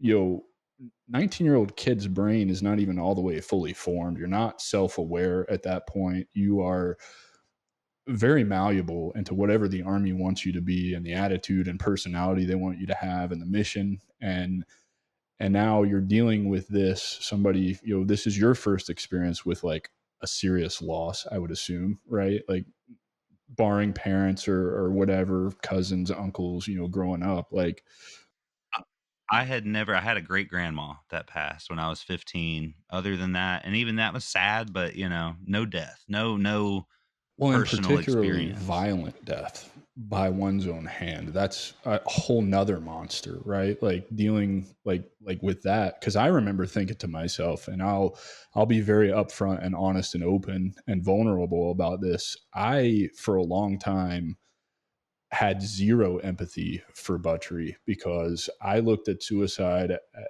as just the worst fucking thing that you as a human being can do, not only to yourself but to others. It's selfish. You don't realize how many other people you're hurting. And I was sitting there thinking, like, dude, you're going home tomorrow. You're going home tomorrow. Like, I don't give a shit how bad it is. Now, I have since grown as a person and understand that everybody battles their own demons. And it's a large part of why I'm doing the work that I'm doing now. Like, the whole point of this show is to get in front of veterans so that they can see that there's a I way felt the out, same right? way, That man. And I cared about the guy, and I was fucking mad at him, bro. I had nightmares for years, dude, where I would talk to him and I'd say, "Why did you do what you did?" Like I would have conversations with him. It was heavy. But I was fucking angry because like that's kind of why I said what I said about the intrusive thoughts. Like, hey man, we all have intrusive thoughts, but like they're just thoughts. They don't have to become action, right? Look at Aries is tripping me out. that's awesome, dude. It's awesome, man. It's good Aries. entertainment. Yeah, he's But so let's talk about what was the decision for you to get out. And man, this is gold. I enjoy this conversation so much. We're an hour and 15, 17 minutes in here, and we're getting into your transition, which is, I call it the transition hole. So many of us fall into it and we never get out, right? And then we end up with more Buttrey incidents than we care to talk about. again why I started the show, because picking up my phone to notifications, like, you remember Sergeant Woods? Oh yeah, I remember Woods. I remember when that happened. Sergeant Woods taking his own life, man. He's the last person on the face of the Usually the ones earth. you don't think. Sergeant first, yeah, brother, Magura is one and that bothered me. Riot. and Sergeant Woods particularly impacted me because as I was getting out and dealing with my own transition issues, he covered for me a lot. And my transition could have been a lot different. I could have lost everything with all the drinking I was doing and the shit. And Sergeant First Class Woods, Wesley Woods, he had my back. I don't have enough words to explain how good of a leader that man was, but yeah, dude. So let's talk about, what made you decide to get out. I think you alluded to it earlier when you said, I don't want to be in the infantry anymore. I don't want to do this anymore. This is not what I'm called to do. So coming home, did you know you were going to get out? I knew I think I was kind of pretty fuck the army after no after Buttrey, you know. And it's relevant to the transition. So me and Norris both, man. I remember we FaceTimed and it was funny, bro, because I was still a minor, man, but I was drinking at Manas, I was working it to where I could drink them Bottega nines, But Baltica number 9, 9% bro, alcohol that by stuff was, and volume. after Yep. Bouchard, I mean, I remember feeling euphoria. I remember feeling joy. Me and Norris were buzzed, and I remember we FaceTimed my parents. You remember how cold it was there? Yeah, dude. Oh, we were in the You remember the Trans-Siberian showers? blizzard, literally. Do you remember the Yes, showers? I remember ice on the The inside on the ice. tents, dude. Yes, there was ice everywhere. I got put on baggage detail, bro, which that is to this day, I tell people that's almost the coldest I've ever been. It was like -30 with wind chill. And I remember the Air Force guy told us, he said, "Y'all cycle out under the exhaust of the plane," because he said, "You will freeze. Y'all will go to sleep and not wake up," you know? You couldn't see 10 feet in front of you. It was so cold, you know? And so anyway, what's relevant is me and Norris, we were on the trail, dude. We were trail. We were with First Sergeant Rob. We were the only two privates on our chalk. We were the last bunch, man, which was good and bad. Okay. The negative, obviously, when it came time for a detail, well, you only had two privates, right? Good part was, man, they ran a lot of interference to where they didn't need privates from 1, 2, 3. You know what I mean? First Sergeant Rob was good at that, man, and you guys weren't the last ones because I was behind First Sergeant Rob by a week and a half. Yeah, but I that was a cool experience, man, because I was all alone. Like, it was just me, old Staff Sergeant Peters running around, just doing whatever he wants on Rear Vaughn, which was awesome. I enjoyed the shit out of that. But small victories, right? Like, nobody to tell me what to do. I got respect, right? So, like, I'm just in It charge was of really myself. chill, man, because again, me and Norris got away with a lot because when we got treated like big boy rules, you know what I mean? Which was cool. And it was in Kyrgyzstan. It was right when because they called us off like 3 or 4 times, dude. Hey, we're going and we're in customs line. And hey, turn around, we're not going today. 4 times. So the running joke was we're never leaving. We're never leaving. This is just what they're gonna do. Um, but no, it was funny because Norris had to go to take a piss. I remember we're sitting in the freaking holding area, and he goes, "Hey man, I got to go to the bathroom." I said, "Okay, dude." And then I look over at all of our NCOs, and they said, "Let me get all the chalk leaders." And I was like, "Oh shit," And I remember slumping down in my chair because Norris isn't there yet. And I look over, they're starting to look, and I'm trying to slump down, and I just hear Boyd, and I was like, "Dang it!" And "You're on baggage detail." I said, "All right." And so Norris came back. I hope you enjoyed your piss, man you know and so it was cool though. We got to fly first class. If you were on baggage detail, they stuck you up on the top of the plane, which was cool. Um but when we landed, and this is relevant, okay, I remember, man, you had all them guys, Rouse on, and you had so many guys, man, their parents flew up. Well, me and Norris, man, we called home, and neither of us could have any family come up when we were landing. And I remember that really, really bummed both of us out. And so I remember after we all land, it was all cool, dude. You're with your boys, right? But then everybody's hugging and kissing their wives. People's parents are there. Everybody's happy, and now it's all right. Bye. See you Monday. And we didn't have anybody, dude. Me and Norris were just in our shitty uniform from Kyrgyzstan, had our bags, and I remember we looked at each other, and he said, "Do you want to call the taxi or do you want me to?" And I said, "Oh, we'll figure it out." And I remember I think it was him. He said, "You want to go get some whiskey?" And I said, "Let's do it, man." So I jokingly always said like Jack and Jim were our welcome home. You know what I mean? And I remember, man, I used to drink. I was a drinker. I'm from Texas, right? I remember even in Fourth Brigade, dude, I'd beer pong on the weekends, right? But it was different. It was different. And I remember when I came home from Mushan, it was different. Then I started drinking straight whiskey. 19 years old, man, by myself in the barracks. I would be killing it. And I remember my sergeants, my NCOs gave me permission. They said, Boyd, they said, you've deployed now. Um, I'm not telling you you can drink, but I'm not going to get you in trouble for it. But you better be smart. You know what I mean? I remember being told that. That's very much an unwritten rule that we kind of all follow, at least my whole career. I always thought that was the dumbest thing in the world. You went to war and now you can't drink. Like, just be smart. That was the stipulation, right? Just be smart about it, because then you're forcing my hand if you go and do something stupid, right? And Usually it's a Audie was a DUI. very big boy rules kind of guy. You know what I mean? He would treat you. I I did love too. Nate Audie. He's He is great. awesome. I love him. But yeah, he would treat you like a man until you gave him reason not to. Right. Um, and so I remember, dude, lots of drinking, lots of drinking. When everything changed after I got back, man, I was killing handles of bourbon whiskey to myself in 3 or 4 days from the time I was 19 and up. Freaking Woodhouse, man, one night. Boyd, what are you doing tonight? Same old, dude. I'm gonna be in the bees. Oh, come hang out with me. I want to take you somewhere. This mofo took me to AA, bro. I was 19 years old or 20, and he's dragging me to an AA meeting, right? And I was like, I felt cheated. I was like, what the fuck's going on here? You know what I mean?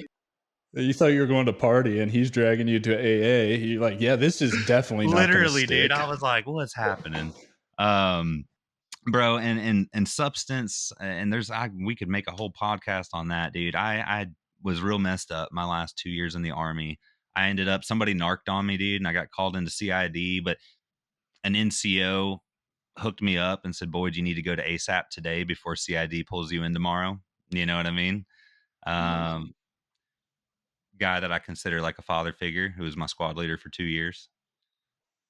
Well, we talked about him at the beginning of the cast. Well, and I'm gonna tell you who narked on me, okay, was one of those guys who might have wiped his butt with my sleeping bag. Okay. And I'll never forget squad leader saying, I don't respect a snitch, Boyd. I don't respect a snitch. And he told me, but That's very much that squad leader's demeanor it too. was, dude, it was. And so he got me into ASAP, and he said, Boyd, this is your 1 foot out the door, man. You drink, you're out the army, right? Which again, dude, I pushed that limit, dude, and I'm so blessed, Peters. I'm not even talking shit. I am so blessed that I had NCOs that stuck their necks out for me. Because, dude, I should have been kicked out the army many times, man. I got caught red. I saw this squad leader kick people out for far less. I saw him do it. And that's what I'm saying when I got special treatment. And I don't mean it in a braggadocious way. I mean it in I'm grateful, because I remember Townsend told me, dude. He told me once. He said, "Boyd, you got the PTSD." He said it just like that. He said it just like that. You got the PTSD, Boyd. And he said, "Man," he said, "it's just we're trying to get you to that place. You ETS and you live your life." And he told me, man, he said, "Boyd, you go to the VA, you put in your claim." And he said, "You know what? All these guys that fucked with you," he said, "you can be laughing at, as you cash that check every month." I remember I looked up to him like a father, dude. Between him and Potter, they were father figures to me, right?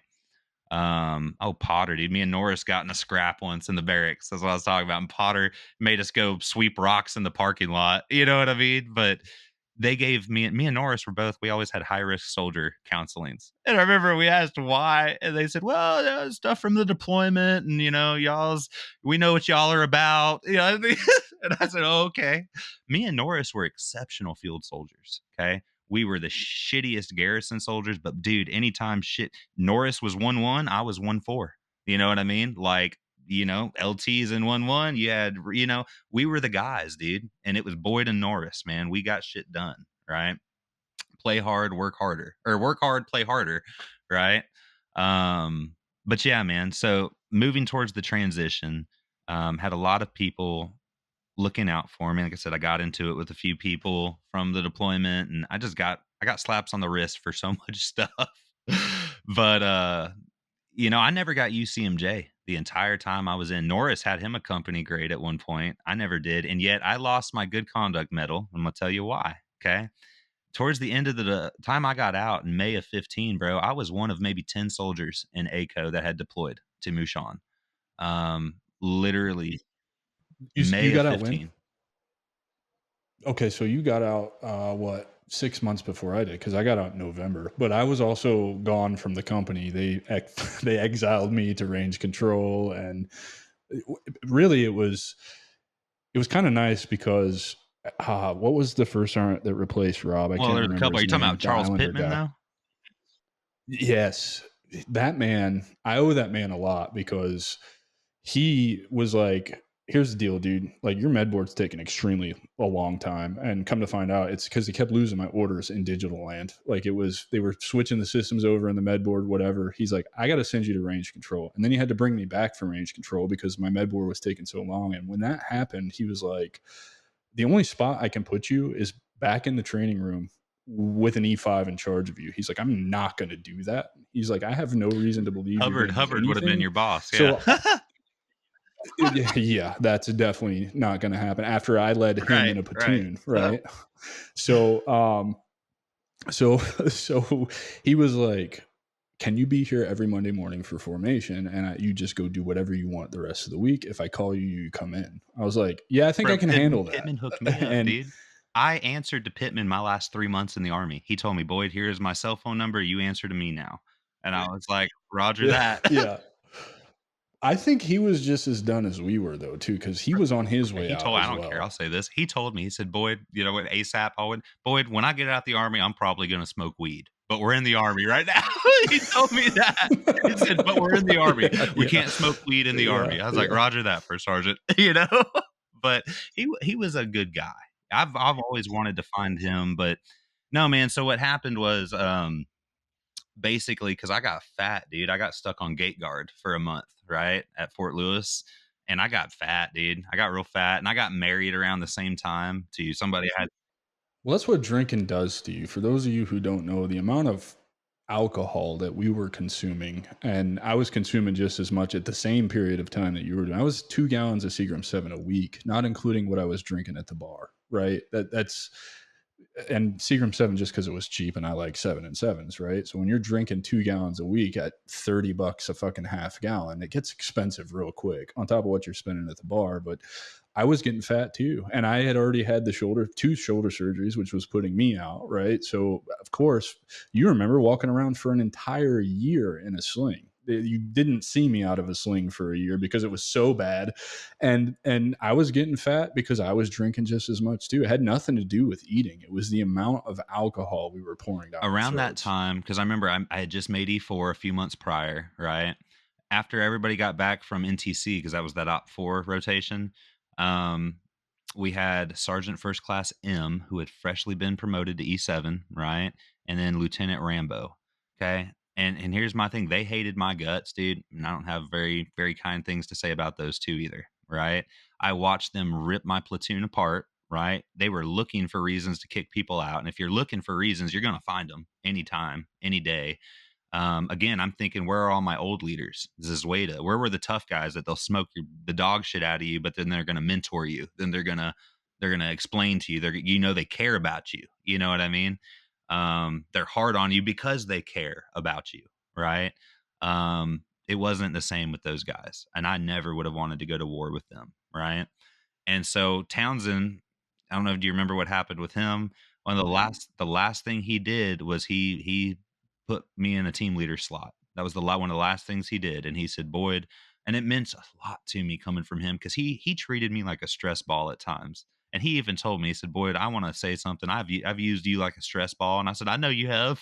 You know, he said, "But Boyd, I would pin E5 on you, and I would give you a fire team, and I would take you to Iraq, Afghanistan. I would go overseas with you." And dude, those words right there, I tell my parents or I tell civilians, they don't understand what those words mean, right?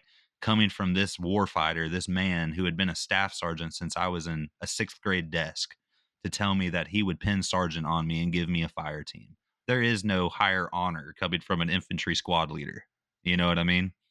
And to come from him, that meant a lot. And so Anyway, man, he gave me this gun team. I was a Bravo gun team leader, and I loved it, man. I loved it. I had these, I loved mentoring. I loved leading. I loved teaching, right, and training. Again, I was shit at Garrison, but I was good at my FMs, my TMs. I was good at the doing part, right? Uh The huh. gun Oh, bro, drills on the hill right outside the yes, company in the dude. I mud. love I loved weapon squad. So I spent my last 2 years in the army in weapon squad, right? Whether I remember coming out there and hanging out with you guys every now and again, giving you pointers, Townsend blah one blah time, dude, blah. me and Yeah, oh yeah. Savella, and we were the vehicle crew. We outperformed the gun teams on the gun drills. I remember Yeah, Townsend was yeah. just impressed with us. And um, fast forward, man, again, I'm married, playing house. Again, a good friend of mine later on, going through my divorce, he said, "Boyd, you always go for party girls, and then you get mad when party girls do what party girls do." And there was a lot of truth to that. All right. My career, Norris, everybody said I went downhill when I got married, right? She added so much stress to my life and drama, and man, it just nope, didn't do well for me. Well, then fast forward to December, and so this is what happened was I ripped my shoulder during those months from like summer to fall. You I did. You told you. warned me at the gym I at told you. Mushan. You I said, "Boyd, warned if you you, keep dude. doing it like that, you're gonna tear your shoulders." And what's funny, dude? It was during that freaking one range that we ran squad lead iterations all the way till the morning, where the striker and the RPG. Do you remember that? And Oh dude, yeah. they were subbing me and Yeah. they gave me a freaking saw that night because they were just, and they had me, Boyd, you're going again. You're going again. I was just going out with different squad leads for them to certify, right? And it was one of those night ranges and freaking nods were down and depth perception. And I'm coming up the berm, and this is live fire too, right? I'm coming up the berm and I see a big old pothole, big hit hole. And I said, "Oh boy, let me step over that hole," right? So depth perception, let me step over it. I step right into the hole, right? On a live on a live Every time. fire range with a saw, and I'm front flipping, bro. I'm Ass over tea I'm kettle. rolling down this berm and I'm like, "Oh God, like don't shoot your face off," right? And I remember when I come to, I go to lift my gun up and my right arm's not working. Right? Like my right arm is not working. And I'm like, "Oh, this is bad. This is bad." Like I just couldn't feel it, right? It's not working. And I remember the RSO was behind me. It was God, who was it Native American or no Islander? Y, Sergeant Y. Ethmar, Sergeant yes, he was Ithmar. behind me, He, on the range, and I remember I said, Sergeant Wide." He came over, I said, "My arm's not working," and he goes, "What?" I said, My arm is not working," and he said, "Okay, just." do you know who do you know who he had to have come take care of that? That was my platoon. Yeah, I was the one that ran that platoon, not Sergeant Y. Sergeant Y, not Well, my great, last man. squad Not leader was Hickman. I don't know if you knew him. I did all the counselings for the squad. I wrote all of the counselings, and he would just sign them. That was weird, writing my own counseling, but yeah. I don't wanna badmouth anybody here. That's not the point of that. But yeah, I remember I didn't know that it was you who had torn the shoulder, but I remember Sergeant Y coming back and be like, "We got a guy hurt out here on the live fire range. What do I do?" And I'm like, "What do you mean? What do you do? It's no different than fucking combat, bro. Nine line that shit. Like, let's figure this right. out." Like, They pulled me out. I mean, because we were almost done, so we finished. I just walked it. I just carried the saw with my arm limp, right? And I remember, dude, like we finished, and I went over to him, and I was like, "Guys, I'm hurt." And it was like morning, 5, 6 a.m., and they were just like, "Well, Boyd, go home and rest." That was all it started with. Go home and rest. I'm like, okay. So I'd go home, and I remember, dude, like I remember that morning, dude, I just crashed on my couch when I got to my apartment. I didn't even go to my bed. I just out, right? And I remember waking up, dude, my shoulders is not good. And I remember I still had to do PT. I still had to do things, right? I remember trying to do push-ups and I just couldn't do something was just not right, right? And so dude, that was a cluster, bro. I went to aid station. I never went to the aid station. And then I went to the aid station like 10 times my last 3 months, right? Um and so I remember going and they ran me through the ringer, bro. They gave me a light PT profile and they were like, "Yeah, just stretch." I said, "Something's wrong," Finally, when it wasn't better, all right, we're going to send you to physical therapy. I said, you don't even know what's wrong. You're sending me to physical therapy. Then they did acupuncture on my shoulder. I think that made it worse, right? It hurt real bad. This is what you're talking about is a testament to something that you alluded to a little earlier in our conversation about ACO was one thing while we were deployed, and then it got ripped apart.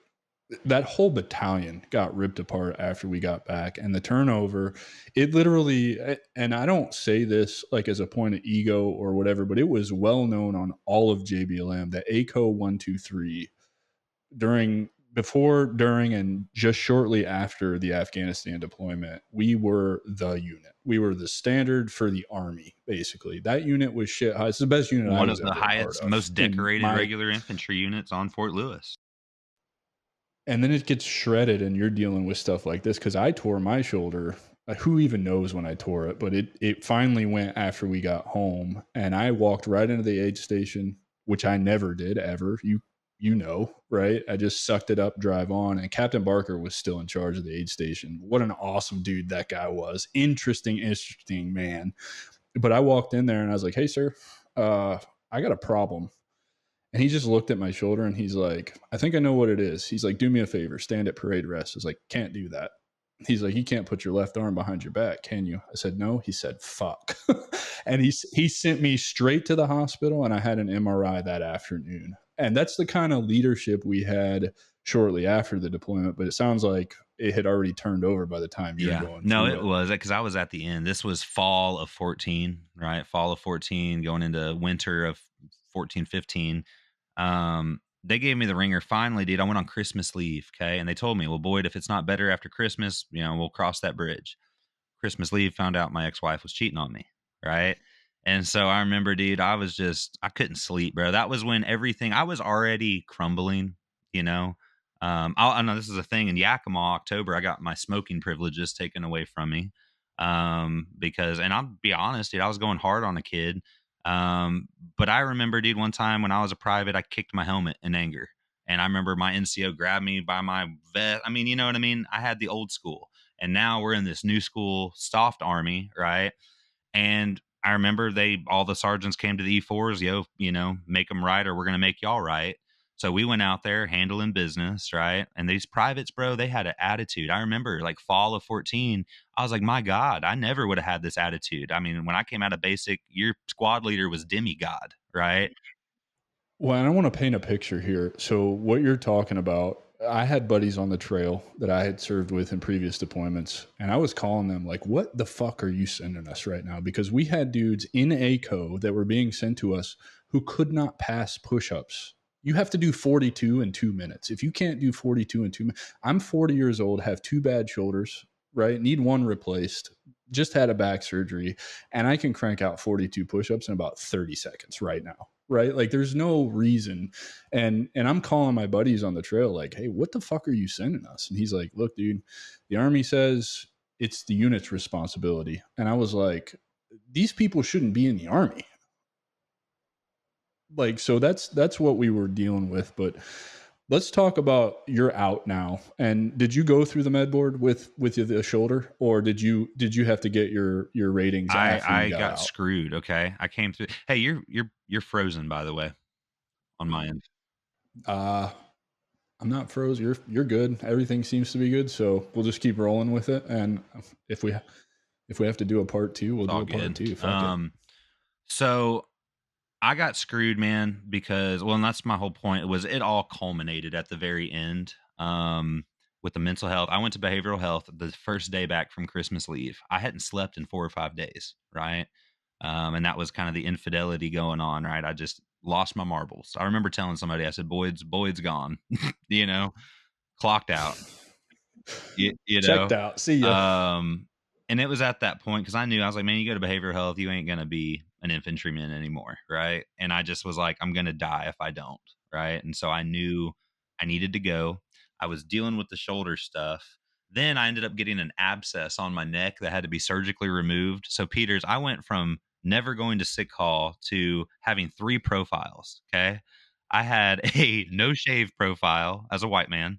I had a Mental health, couldn't work past 16 or 1800 profile. Then I had a dead man profile for my shoulder. So my last 3 months in the army, dude, 4 months in the army, I stayed home more than I was on base. Which is probably not ideal given what you're going through at that Exactly, dude. point. Nothing good, you know? And So that's perpetuating like what your well, then transition's M gonna and be Rambo like. started they told guys, stay away from Boyd. Boyd's toxic. Boyd's cancer, stay away from him. So now I'm being extra isolated, right? From even my unit, my buddies. Um, and so, that added to, I think, the difficulty of that transition to not even have that support. And then M, man, I remember M told me, he said, I don't know who promoted you to E4, but you're the worst specialist I've ever met in the Army. Right. And I remember saying, I'm sorry you feel that way, Sergeant, um, or I think I might have even said somebody before you must not have thought the same, something like that. Cause he was dogging on my favorite NCOs, guys who, were dads to me, dogging on them. He was just so unprofessional, man. Um, Ceremoniously, he tried to chapter me out of the army like 30 days out from my ETS date. He literally dropped a chapter packet that literally never made it past the training room. First sergeant got it and called me in, and he said, Boyd, this is shit. And he said, listen, I know who that guy is, and here's my number. You answer to me from now on, right? Um, but it was bad, and all they could get me on, man, was right. They got me for being out of height and weight, right? And it came down to this thing where I didn't go to JAG on it, and I probably should have. I was just kind of like F it. But every time I would go to appeal and I would drop a letter, they would tell me they'd kick it back and they would tell me, no, we're not taking this appeal. You need to rewrite this. And I rewrote it, and then they would say, no, we're not taking this. So I just said, fuck it, dude. And I never appealed my good conduct medal. And so I lost, and I was on a dead man profile, right? I lost my good conduct medal for being fat. That's all they could get me on was height and weight. Meanwhile, you got Norris, who had a company grade, and he still got his GCM, right? Um, They didn't give me anything either, man. My last good conduct medal, I ended up fighting for when I got out. They didn't give me an award I when didn't I get left no the unit. plaque. I got Like they, certificate. Norris got. I didn't get nothing, dude. the turnover was awful, and it was very clear to me what they were doing. They were pushing all us old guys with the experience out to build an army that kind of, I don't even know what they wanted. I Bingo. really don't. That's what, and that was my perspective. Was I couldn't help but look around, and most of the people didn't have a deployment patch. Most leaders didn't have a deployment patch, and I started seeing the writing on the wall. I was like, oh, this is what they want. They're sending the E2s fresh out of basic to Ranger School, and us salty guys that had combat experience, they were just passing over, you know. And so, no, man. So it was funny because I did get Wounded Warrior Battalion. I got set up with the VA before I ever even ETS'd. I had a VA appointment here in Fort Worth before I ever even got my 214. I should have been a med board. The first thing the VA told me, and it pissed me off. The PA, yeah, you should have been a med board. You got fucked. First thing the VA ever told me, you know? And I was like, oh, It is what it is, man. Like you got what you deserve now, I yes, hope. I'm pretty taken care of. And so I want to, you told me a story when we met or reconnected or whatever, a couple of weeks ago when I asked you to come on the show. But I want you to tell the story about you going to college afterwards, because I think this paints a really incredibly dark picture of what it's like for transitioning veterans when we get out.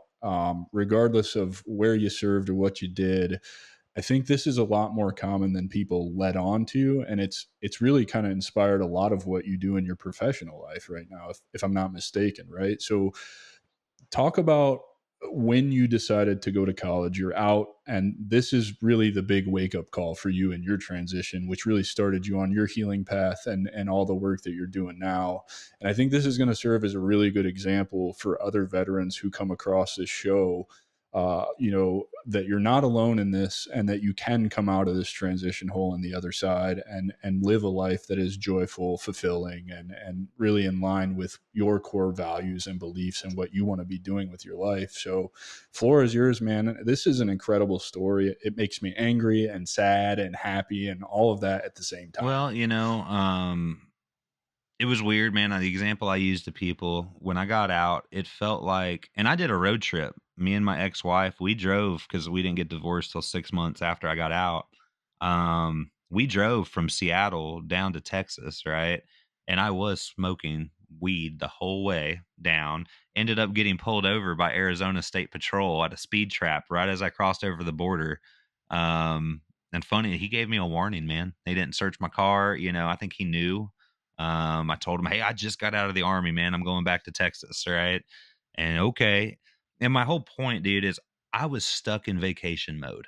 I remember like I didn't know what was up or down. I had my only understanding of the real world was from being a soldier, right? So in my mind, looking back, it felt like leave, bro. Like I was just on leave, right? And I tell people it felt like a washing machine. Like you turn the knob, and then they ripped the knob off and threw it away, if that makes sense. Because I was stuck in soldier mode. I was like, I don't know how to not be a soldier. I don't know who I am, right? And I was just here. I was a 21-year-old kid. I got out 1 month before my 22nd birthday, right? And so I'm sitting here, dude, just living it up, right? Not living life well, living like a child, like a teenager. What was I doing at 17, right? Right. And so finally, I was doing the VA, dude. I was on terminal leave when the VA had me on an operating table for my shoulder. It was my first slap repair. It was a slap tear, was what it was, right? I'm glad you had a slap tear and not a labrum tear, because I had the labrum tear I've been and told. I not think great. slap includes the labrum, dude. It's the labrum rotate. It is the worst injury you can get. It is, It's yes, it all is of the them. worst. Everybody has always told me it is the worst shoulder injury you can get. It- Maybe I had the same thing because I actually tore the tendon, the bicep tendon off, and my rotator cuff had some issues, and like 60% of my labrum That is just sounds like shredded in my slap. left I would shoulder. look into that because that's the ball and socket. They told me mine was the 11 to the 3 o'clock. It was just ripped. Yeah, yeah, Bro, yeah, right same there, thing. dude. Yeah. Big when we have similar builds, very broad chested. Well, and it doesn't help that your buddy Nate Audie and I, we had a competition. I weighed 250 pounds over there, and I was yoked. And Audie, he's not he's not I mean, he's super physically gifted, but he's just not a big guy. And he started doing muscle ups, and he's like, your big ass can't do shit like this. So what happens? I go out there and I start cranking him out, and he just his jaw hit the fucking wood platform when I was doing it. And he's like, you're not supposed to be able to do this. And I think probably a lot of that contributed to why I tore my shoulder, because I shouldn't be doing shit Right. like that No, big. that's true. But had that repair, man, and it was the summertime. And so I was just chilling all that summer recovering from that shoulder surgery. I stepped through my parents' house. And one thing to note, and I don't fault my parents for this, I remember, dude, like my whole world had changed. Like my view of the world, my view of life. And yet I remember getting home and my parents, they just treated me like they did when I was 17. Like, no, he's back now, not in a bad way. And they loved me, but they just didn't get it, and they didn't try to get it. And again, most people don't. They just don't know where to start. They don't know what they don't know. Right. Um, and so I do remember feeling really frustrated because I was like, man, my parents are talking to me and treating me the same way they did when I was a teenager. Right. And so that was part of it was I need to get the F out of here, get my own apartment. And I was like, well, I need to go to school to get that GI Bill money. Right. And so I did that. And I went to sign up, man. And I remember this was it's funny because we're actually going on a family vacation in August and we haven't been on one since this story. So I had just gotten out. We were going to Florida to Destin. Um, I was signing up for school and I go to the college. I went to the local community college. Um, and when I was going to register, you had to do new student orientation. Well, number one, there was no vet program. There were no vet advisors per se. You had to kind of figure it all out on your own. There was a VA guy who was there 2 days out of the week type of thing, right? And he was kind of a F you, why are you bothering me guy. He was a VA employee, And so I remember figuring it all out. I'm at the very last leg. All you got to do to register for classes now is do the orientation. So I get to this freaking college. I'm looking at this map. Man, I don't know these buildings or whatever. I'm getting confused. I would have been early, but by the time I found the room, it was about 5 minutes over, 10 minutes over. And there was a sign on the door. It said, if you're late and if you're reading this and you are late, the door is locked. Please go reschedule at the counselor's office. Like, okay, walk my happy ass all the way back up there, go up to the desk lady. And I said, ma'am, I said, I got locked out. I didn't know where the room was. They said to come up here. Okay, sir, we can get that rescheduled for you. I said, is there any way that I could just get into that one? No, sir, that's out of the question. Okay, all right. Well, what do you got? Well, sir, the only one we have is next week. I said, well, that's not going to work. I'm going to be in Florida. I'm going to be out of town. Oh, well, I'm sorry to hear that. Like with an attitude and everything, right? She was like, oh, I'm sorry. I guess you're going to have to decide whether you want to go to college or go to Florida, with a freaking tone and everything, dude. And I was like, what? I was like taken back. Like, this is like a middle-aged lady, right? And I don't remember. I said, well, that's unacceptable. I said, I don't accept that. She goes, well, excuse me. I said, right. I said, that's not going to work. So what I'm saying is we need to figure something out so I can get signed up for college classes. Well, sir, I've just told you your only option. I said, right. I said, but I'm not accepting that. And I said, we got to get this shit figured out. And that was, did you just curse at me? I said, well, I'm not cussing at you, ma'am. I'm sorry. And I was, ma'am, I was like army mode, right? And I said, but I'm trying to get this figured out. Well, sir, there's nothing to figure out. And if you don't want this next date, then you need to just leave. I said, no, ma'am, I'm trying to get registered for school. I'm a veteran on the GI Bill. And she said, like, I don't care. I remember her saying that. I don't care. I'm not going to be spoken to by a student like that. And I think I might have got angry. I'll talk to you however the hell I want to talk to you. I started barking Yeah. back, dude. I was. I Triggered. was I was super triggered, bro. I Triggered. was seeing Yeah. red. I was like, "Are you kidding me? I'm just trying to like figure this out." She said something, man, and I remember I had my phone out at this point because I had pulled up my calendar to look at dates. And I was kind of leaning against her desk.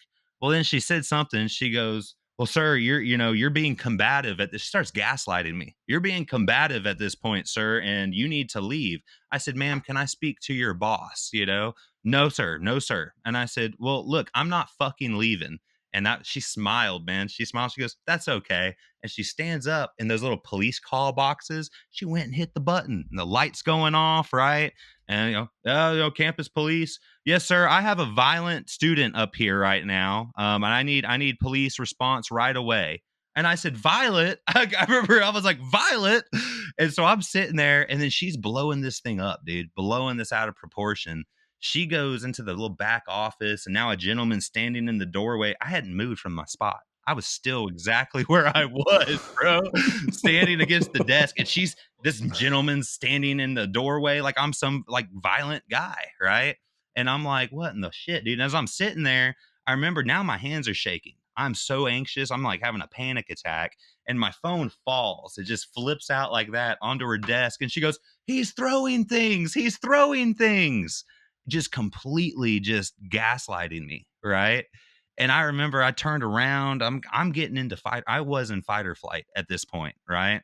And I'm sitting there debating, and I was like, dude, I only have a window here to bolt before the cops get here, right? And I was like really debating it, dude. I was about to just take off, like run for the hills. And around that time, dude, a gentleman had popped around the corner. He was just staring at me, checking me out, right, for about 30 seconds. And as I'm sitting there having a panic attack, dude, he said, sir, come here, come here. And he pulls me into the office, and I sit down. He shuts the door, and I think I started crying. I think I started like crying. I said, dude, I don't know what's happening right now. And he said, I believe you. Like, he told me, he said, I believe you.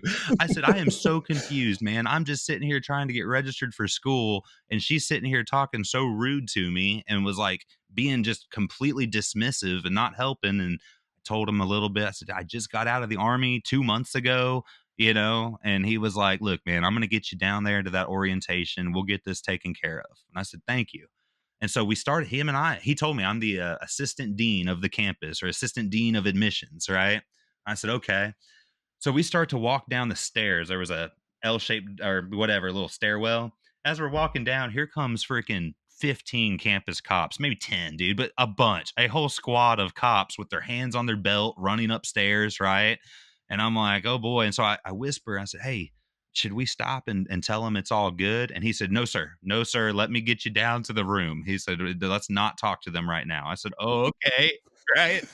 Like I don't think I was fully understanding. Like they were putting the campus on lockdown, bro, over this. This was that big of a deal, right?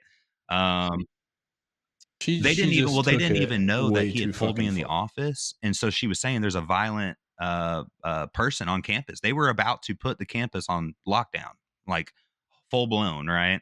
And so I remember I get into the room, he gets me in there, and as I'm sitting in the office, I'm like or in the classroom doing the orientation, I'm looking in the window, there's cop cars starting dude, the city cops were starting to show up, and I'm like, "They don't ever call the city cops for the college. They have their own police." And so I'm like, "Oh, crap, like, this is becoming a really big thing," you know?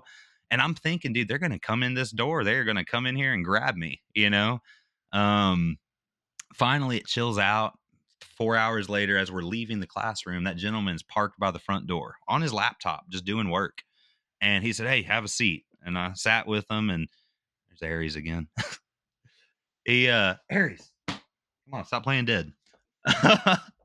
um, no, so as I'm sitting there, man, he just talks to me. He said, "Hey, did you grow up in a family that curses?" I said, "Yeah, my parents cuss a little bit, but they're not potty mouths, you know." And yeah, it's just the army really. And he said, well, he said, I grew up in a family that cusses. And he said, I know people cuss just to cuss. He said, I don't think she did. I think she took your vulgarity as like an attack at her.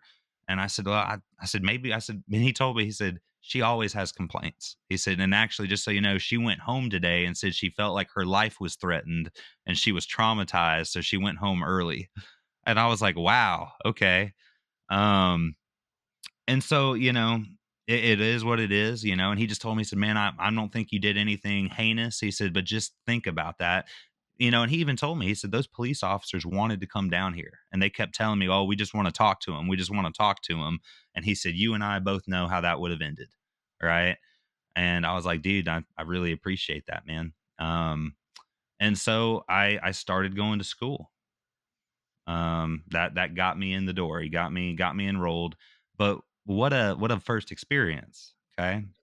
Now enter college. Okay. They didn't have a veteran program, but they had a club, Northeast Veterans Association.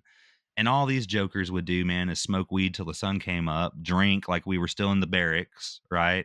Super unhealthy.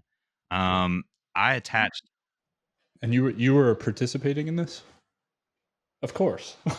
Because it's what you know, it's familiar. And I mean, it is, it's familiar. It's like you're back in, you just said it, back in the barracks with the homies, right? Like just different setting, not training, going to class, maybe going exactly. to It class. was weird too, and again, I know a lot more now. But my only understanding of military was infantry, and as you know, I served back when it was just men. So I wasn't used to females or anything like that, and let alone other veterans of other branches. And it's funny because being a grunt, dude, being infantry, when I share stories to other vets, they're like jaw on the ground, like they can't fathom that's true, right? The things we went through. When I say it repeatedly on this show, the infantry is just a different world from the rest of the army, and I've heard it from Marines as well, right? When I talk to the Marines, it's a different Marine Corps when you're in the infantry, just like it's a different army when you're in the infantry. It's hard to explain unless you've experienced it, but it's Well, I always true. say, It's very true. military service, your experience may differ. you know, Yeah, it's for what sure. everybody gets. I've had a buddy that's still in the infantry. He went in as I was getting out. He's a staff sergeant now, and he's told me, he said, "Boyd, in 10 years, I don't think I've gone through what you went through in three." You know, and he's gone to Syria, but again, different army now. You know what I mean? Um, but this club, dude, I befriended the only other infantry vet, right? Because again, infantry's rare. So I befriended this dude. I was way too over trusting when I was younger, you know what I mean? But he was about 10 years older than me. I think like early 30s when I was early 20s. Man, we got really close. He was an Iraq war vet. Buddy. I mean, dude, we were hanging out all the time. Okay. Fast forward, man, it was the December 26th of 2015, day after Christmas. Ex-wife comes up to me, "Hey, I want a divorce," you know. Said, "Oh, it sucks, you know, but all right, it is what it is." I mean, I was heartbroken, but all right, we're gonna get a divorce. Well, fast forward 3 weeks, man. My brother was partying with one of these vets, right? Guy, the vet was real messed up, and him and the infantry vet were roommates. Okay. And my brother's partying with this vet, and he's real messed up. Said, "Hey, man, don't tell your brother, but his wife's been hooking up with my roommate for 3 months now." Right. Dude, I'm telling you. And so my whole life was a lie, dude, you know? And oh, I came to find out the Vietnam veteran professor advisor of the club knew about it, and I had him in a class. And I remember he asked me once, "Boyd, why are you with your wife?" Like he was trying to freaking give me a breadcrumb trail, you know what I mean? And I didn't catch it. And I felt so stupid, man. I was so angry. I said, "Why didn't anybody just tell me?" Right. Well, then I remember calling Townsend, and Townsend even said, "Boyd," he said, "You know she was messing on you up in Washington, right?" And I said, "What?" I said, "I'm sure." I said, "I'm sure." He goes, "No, Boyd, you're not hearing me. She was messing around on you in Washington." And I was like, "Who?" And he goes, "I ain't gonna tell you." And I, to this day, I don't want to know, right? But right there, dude, it's, you know, I had so many people try to tell me not to marry that girl, you know, and I didn't listen to a single one of them, you know. Hey, we gotta learn the hard way sometimes, man, really. And yeah, yeah, yeah, yep. So so what you find that out and that just sends you even further down the hole, right? So how do you get out of the hole and end up doing the work that you're doing now? Because that's the important part, right? I mean, we could sit here and you've given in detail like how bad the transition was for you, to include all the shit you dealt with for your career. And just in the interest of the listeners' time, let's talk about how you climb out of that hole. And you're doing amazing work now, man. Homefront Healing, and youngest VFW post commander in Texas. That's I didn't know that until I was preparing for the One show. of, This one That's of. I don't know amazing. the Good for exact you. record, but I know most of these guys are in their 40s, 30s. You know what I mean? I was young 20s. Um, no, in the interest of time, it got worse before it got better. Obviously, you would think right there where we left off. Oh God, that's his rock bottom. Oh no, it gets way worse, right? But that's the thing, is it can always get lower as long as we have a heartbeat, dude. The rock bottom can always get lower, right? And I dropped out, went to work at a liquor store. Suicide by police was on the mind, right? I ended up getting assigned a special cases detective who would check in with me once a week, and like I was high risk, man. I really was. And he even told me, he said, "Boyd, I can turn on the news, man, and you can see veteran gunned down by police." And he said, "I don't want that to happen in my town, you know." And so he was trying to work with me. And so I went to stay with a buddy. I removed myself from the chaos of the situation, slept on a guy's couch with my dog for about a month or two, right? um Decided, I was like, all right, I'm going to keep fighting this fight, right? I'm going to keep doing this. I went home, got signed back up for school, and in that time they had hired a LPC, a licensed counselor who was a Desert Storm veteran, to start a veterans program kind of because of me. Like I was a large reason for that, where they said, wow, they need help. This guy, I mean, this guy's a great example of why we need support for vets, right? So when I go to meet this man, he says, "Oh, Mr. Boyd, I've heard a lot about you," before I ever met him. And I said, "Hey, what's up, man?" And so I started going to this dude, and looking back, I don't think it was per se clinical counseling as much as it was mentorship, dude. Because sometimes I'd sit in his office for 2 hours, 3 hours even, and he would talk, man, and he saw me and he heard me. Um, and he understood me. And I remember, dude, I used to be that guy, wore all black clothes, and he said to me once, "Why do you wear all black?" I said, "Oh, I'm trying to blend in, go incognito." He said, "You stick out like a sore thumb," you know? And so, but dude, it didn't matter how much I pushed at him, dude, he wouldn't back off. You know what I mean? Like he sat there and he said, "Boyd, I can see you coming a mile away." And he was somebody that I needed, you know? And I think that in some ways he was like a father figure of sorts, right? And he gave me a lot of support. And fast forward, right? Like I said, it got worse. Some addictions arose. And he told me, he said, it's going to get worse. And as I started to talk about things, right, it got worse. It got a lot worse. I felt it's like I use the example of dusting off the cobwebs, right? Um, and I started self-medicating with various things. I was still drinking every day. Then substances got in the picture. And, at the peak of my addiction, man, I was so sick that I would have tried to convince Jesus Christ himself why medicinal cocaine should be legal. Right. I'm not joking. I was that sick, dude. I I was believe. like, I'll explain this to you. Right.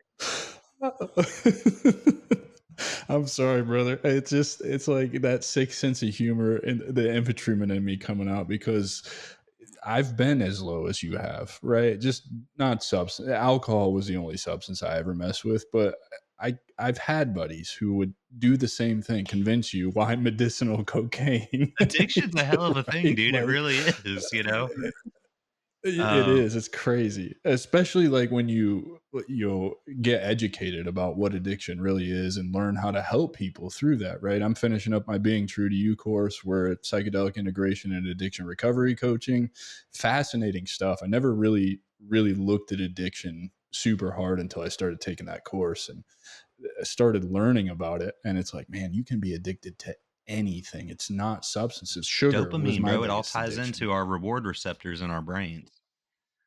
It's crazy. It's So I fascinating did a stuff. lot of the work in those 2 years working towards my associates. Okay. And I think those were the years of stabilization. Okay. I think And by work, you're talking about your healing journey, correct? Yeah. So you're talking about unresolved childhood traumas. You're dealing with the stuff from the deployment, leading up to the deployment, all the bullying, right?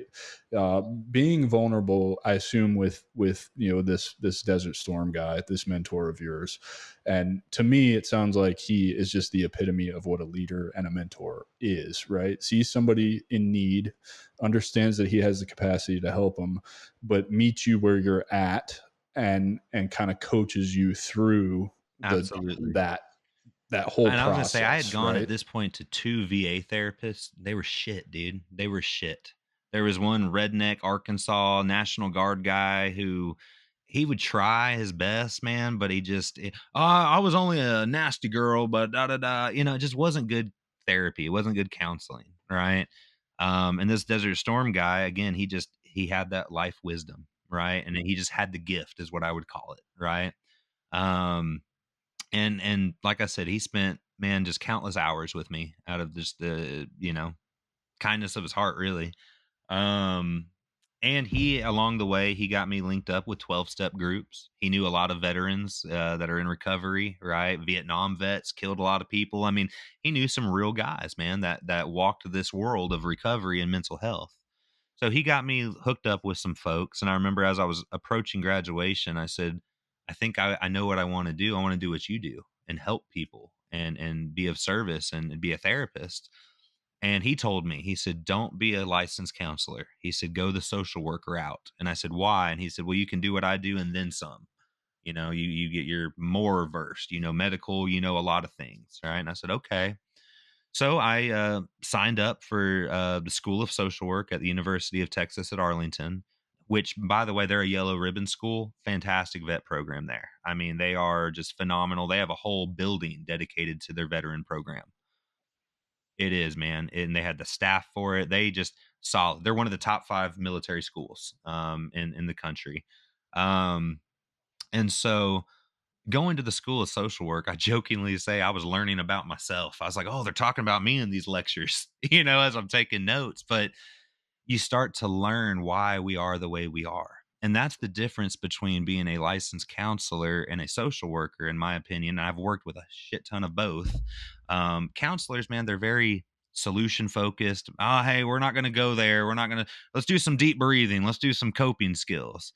Well, dude, sometimes people need to be heard. They need to tell their story and have that validated, right? And maybe they need to tell it to understand themselves, right? Social workers, that's our realm, dude. That's the biopsychosocial, right? We know how it all, everything that makes us who we are today is because of what we've gone through or come from, right? And I can just remember, dude, taking notes, and it was like, oh my God, I felt like I was looking in the rear view, working. That's why I do that. Oh man, that's why I feel this way. That's why I got upset. I went into fight or flight. You know what I mean? Oh, that's man, I felt isolated and alienated. Sociology, bro. That was one of my, I mean, that is what social work is. But I remember I took an intro to psychology and I hated it. I took intro to sociology and I loved it. Why do veterans kill themselves? That was one of the topics, right? Why do people get addicted? Why do children that are sexually abused end up typically being abusers? You know what I mean? Just understanding why things are the way that they are. I think people don't talk about those things enough. And there's so much there generationally. Former generations, my clinical supervisor who did my residency, she said she got licensed in 81 or 82, first job at the Dallas VA. And she said she had World War II vets with prefrontal lobotomy scars. And that's living memory. That's not a textbook. That is living memory. Um, and it's sad, bro. Just 50 years ago, you had institutionalization, um, which, they were locking people up and throwing away the key. And we didn't switch to community care till like the 70s, man. So yeah, we wonder why our parents' generation, the baby boomers, why they didn't talk about feelings. Well, because their parents' generation, silent generation, greatest generation, didn't, because they locked them up and threw away the key, you know? And so what happened from a generation being silenced essentially was a buildup of systemic trauma, of what would become systemic trauma. That's why you have a whole generation that's traumatized and a whole generation that's the way they are now, right? Do you think that this is what perpetuates the suicide epidemic in the GWAT veteran community today? Absolutely. I think culture has a lot to do with it, because if you talk about feelings, you're a pussy, right? Well, not only that, but I mean, I can remember after the first and second deployment, even so, you're talking '04 to '05, and then again '06 to '07. Even trying to make sense of all the shit I saw and did, and I watched people's careers get ended for going to get help because they couldn't handle it anymore. I watched people get kicked out of the army for that. And so that reinforced in me that we don't talk about these things. We continue to compartmentalize them, put them in that little box that we have told ourselves we're never going to access again. The truth in that is that that box is going to explode one day, and there's nothing you can do about it at You all know what's interesting whatsoever. is in the mental health world, man, 30 or 40 years ago, they didn't know that. You'd think it's common sense. No, they told people compartmentalize and that's live your life. They didn't realize that, oh wait, you have to unpack it, because you can compartmentalize, yes, to push through and accomplish the mission, but it'll sit there and rot until you look at it. And I know people who have told me, "Oh no, I was trained to compartmentalize and leave it." Right? Right, and I'm sitting here working things back going, "No, that's why things are bad, because you can't just leave it, and it's gonna get worse before it gets better." And it's scary, man. It's ripping off the scab, right? And it hurts. It does hurt, right? But that has to happen. Yeah, that has to happen to fully heal. The example I use, and you might appreciate this, I say we can't put band-aids on bullet holes. And whether it's drugs and alcohol, sex, gambling, dude, look at how many adrenaline junkie vets, motorcycles, band-aids on bullet holes. They're all symptoms. Those aren't the problems. Those are attempts at solving the problem, right? The problem is the problem. These are just symptoms, right? And so what it comes down to is finding healthy alternatives, right? Not high risk, not dangerous, not destructive ones. But understanding that that's the brain's attempt at healing or self-medicating, right? At surviving. It's neuroplasticity though. And that's why Adam, why it always bleeds out. The brain wants to heal itself. Neuroplasticity. So when vets are like, "Oh, I'm all good, man, but when I get blackout drunk, I beat my wife and break half my house." Well, that's your brain wanting to heal, right? It's gonna come Yeah, out. yeah. And it's funny to hear you talk about the neuroplasticity, and then having that psychedelic experience that I had a year ago has led me down that rabbit hole, and all the studies that show it builds new neural pathways and it restores the neuroplasticity that we have basically deadened from compartmentalizing so much and not dealing with the stuff. And it's fascinating stuff, man. I hope that we continue to make great strides with like Heroic Hearts. I know they're fighting the MDMA fight right now. I just signed a little thing saying that I'm willing to go speak about my experiences with psychedelics to really push this stuff through, because it's hard to argue with the studies saying that it cures 73% of PTSD in combat veterans. Insane, right? Like, why would we? I know why, but why would we put this in a box and not tell anybody about it if it just makes our community better? Like, because there's no money in Exactly. it. And I'm going That's to say why. this, man. I'm trying to pick my words wisely here. Well, many, many years ago, before I was a licensed social worker, as I was in my healing journey, for me, it was psilocybin. Okay. Took a little bit too much psilocybin that day. And for the first time in my life, had what we would call a bad trip, right? But it was eye opening for me because I think Adam at the time I didn't realize how sick I was. Again, I was drinking every day. I was the shit. I was the guy, right? I know that for a fact though, because I didn't know how sick I was. Right. And that's what ayahuasca showed me. It showed me how sick I was, how out of balance I was, and the path forward to alleviating all of that, all in 3 nights instead of 15 years of therapy. But Well, yeah, and the thing is like I said, I think the 2 years of mentorship, counseling, whatever you call it, were stabilization that kept me alive, right? I don't think the healing started until 2018 ish, right? And again, I'd been going to 12 steps and man, I'd get sober for a month and I'd go back out, right? I just couldn't get it to stick. And I was trying. And this night, man, I had psilocybin, right? And it just showed me everything that I was missing, right? I remember looking at my fireplace and it was the rocks looked like skulls, just death, right? Death and evil and darkness was all that I saw. And it was a scary experience, man. But what it showed me was that, oh my God, there are things you're running from that are still there and they're not going to get better until you face it, right? And acknowledging that it's there is the first part of that, right? Because I was running.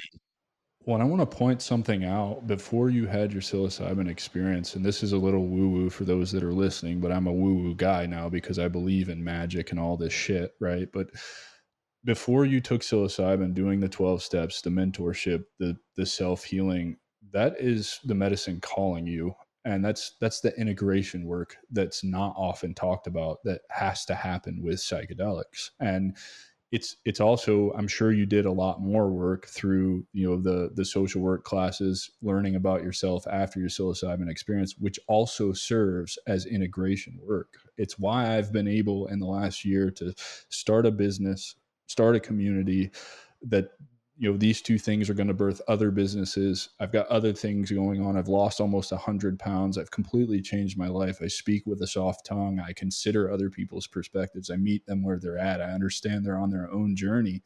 That's all the integration work that you're Absolutely. talking about, Well, right? and I tell people I think going to the school of social work was like getting years of therapy at once because it's self therapy, if anything, right? I'm learning now, I'm understanding, and it was hard, man.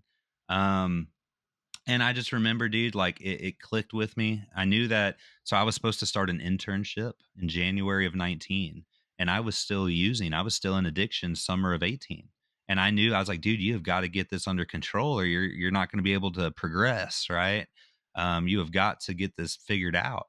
And thank God, man, a couple of months before that internship, it clicked. And it was November 18th of 2018 was the last day that I touched hard drugs, alcohol. They say not to do this, okay? But I gave myself a date. I said Sunday is the last day, right? That's how deep I was in the addiction. I said Sunday is the last hurrah. I went big, right? And that was it. And the very next day, people are knocking at my door. Hey, man, I got beer. I said, nope. I said, guys, I told you. I said, it was yesterday. And that's a whole nother story, when people push the boundaries. Well, This is awesome, man, because I did the same thing to get myself off of alcohol. I said, this is enough. And for me, the wake up call was I had come here to Florida to visit my dad, which I only got to do once every 3 years living in Washington State because it costs an arm and a leg to come out here or whatever. I had snuck airplane bottles, right? Because I knew I was going to go through withdrawals. And when he dropped me off at the end of that week at the airport in tears, saying, he knew I was drinking, right? And my dad's been sober for 20 years or more. And he knew, and he just looked at me with tears in his eyes and he's like, son, you need to stop drinking because you're killing yourself. And I can't bear that.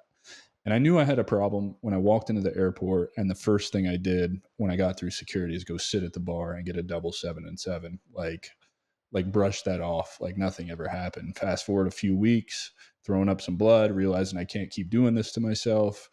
And I did the same thing. I was like, today's the last day. This is it. This is my last hurrah. I'm going to go to work. I'm going to come home. I'm going to do my normal routine and I'm never going to do it again. And to this day, I don't drink very often. I'll have a couple of beers or whatever during football season to watch a game, but it's largely under control because I chose not to let a substance control my life.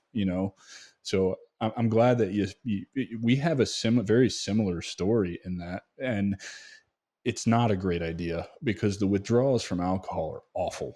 They're so fucking bad. And I didn't know it at the time, but they're the People only die. I withdrawals that knew will it. kill you. When I worked at the psych hospital, we had a patient pass from alcohol detox, and that was with So buying a PlayStation 4 and Destiny to get yourself sober and locking yourself in your apartment. And again, I relate to the story because as soon as you quit drinking, like when you're drinking like a madman like that, you can't get anybody to go out with you. I'm going out 7 nights a week, every fucking night drinking. And nobody wants to, I got people telling me like, dude, I can't go out tonight. I can't keep up with you. I have to quit. And then the minute I decide to get sober, now they're knocking down my door, blowing up my phone. Like, hey, we going to party tonight? What's up? Where are you at? And it's like, no, dude, I told you all. Like, where have you been the last 6 weeks that I wanted you to come party with me? You bring up a good point, which is video games. Okay. Something that helped me when I was isolated. I didn't have any vet friends. I had no friends, man. It was just me and my now wife, girlfriend at the time, living together.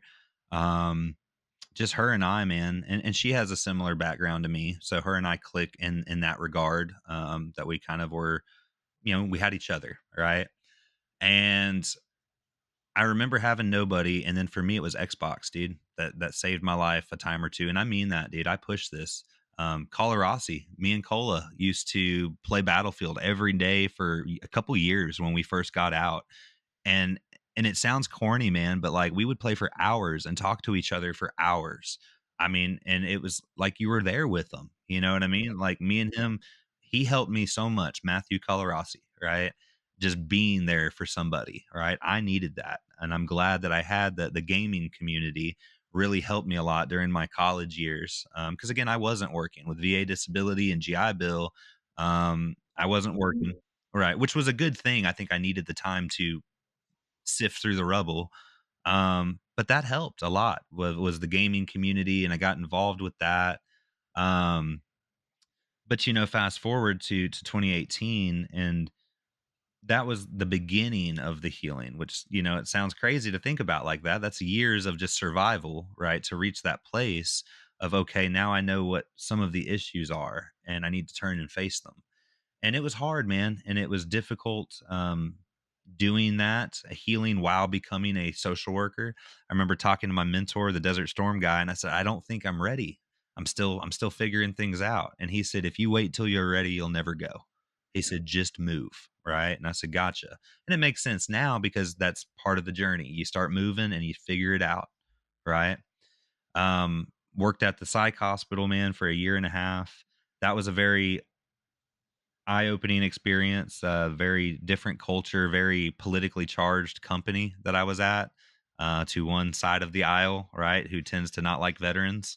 And so when COVID started coming about, dude, I was the first one gone, man. I was the first one out of there, and I saw that coming. Um, So is this kind of what pushed you into opening your own practice versus going to another practice? Because just knowing you from our time that we served together, our brief time that we served together, and I'll be honest, I don't remember a lot of interactions that we had together, but also like it makes sense for a We senior weren't in staff the same sergeant like me platoon for to ever, not you have a know? lot of interaction. Right, of course. But I never remember hearing anybody from that time in ACO being interested in entrepreneurship. So, I definitely believe here the path back to purpose is through just or entrepreneurship, just owning more of yourself, your time, your finances, being able to get closer to the revenue, whatever that looks like. But it's a never-ending mission for us, right? There's always something that you can be doing to move the business forward or whatever. And so that's why I believe it's a path back to purpose. And clearly you found purpose in starting your own practice. So I'm curious, like, was it you just didn't want to go work in another clinic for somebody who was going to be able to treat you that way? And you're like, I can do better on my own helping Well, people. for How did that come one, about? social work is a politically charged field, right? And I hated that where I'm like, what do politics have to play in with helping folks, right? Nothing. Most They don't have classes, man, anything I to was do one with of that. maybe 2 or 3 men in the classes, and not even in a derogatory way. There was always a flamboyant gay guy, right? Very rare to have this archetype of a person become a social worker, right?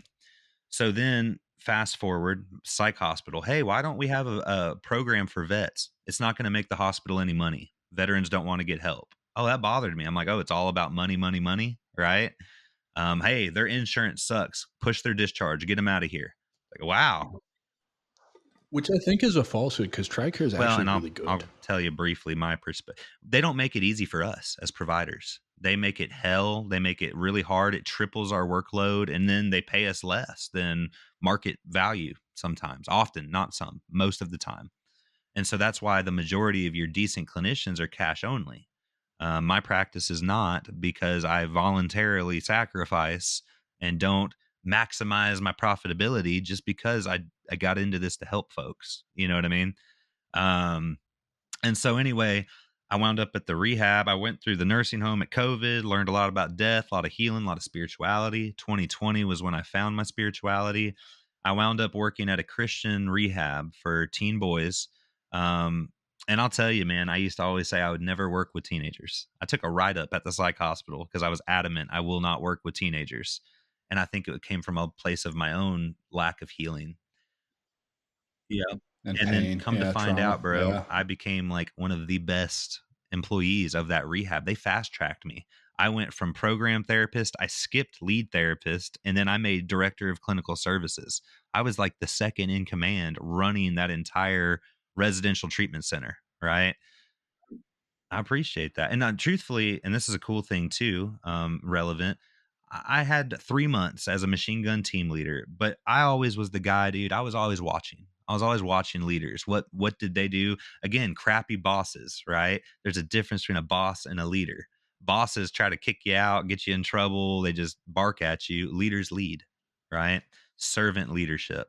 And so I applied those concepts, man, to the civilian world. And I mean, I had a grown woman twice my age crying, saying, George, you were the best boss I ever had in my entire life. You were the best leader I ever had. And all I did, man, was what my NCOs did. I just did servant leadership. I put my people first, right? And just the goodness that comes from that, right? So basically, to answer your question, I thought this rehab was real different. I wondered why they couldn't hold a director longer than 6 months, right? Always that turnover was so fast. It's all money, money, money, and that's what it is. They promoted from within the hardest working employees and then you get behind closed door with the CEO, right? And the senior leadership, and it's all a front. It's all fake, right? You say one thing, but your actions are something else, right? That's incongruent.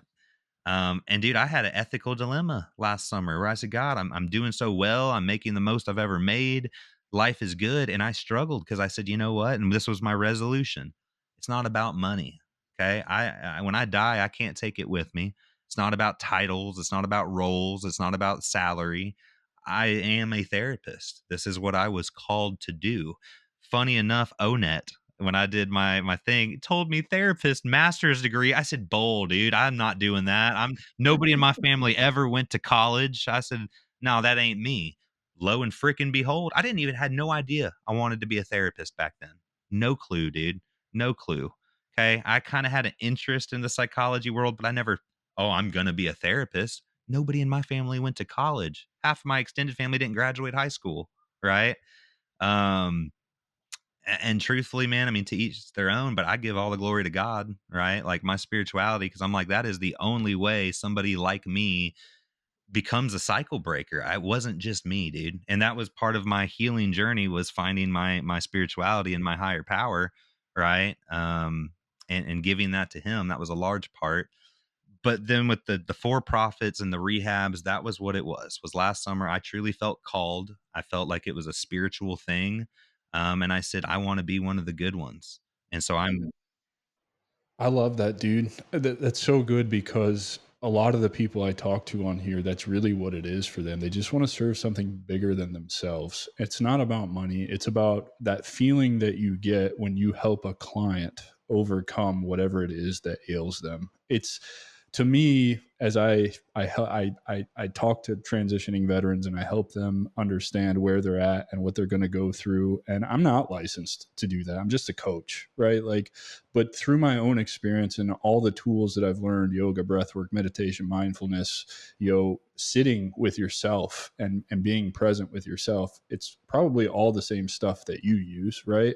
You know, and anybody can have access to this stuff to start healing. And that's really all it takes, is somebody to sit with them, meet them where they're at, listen to what they have to say.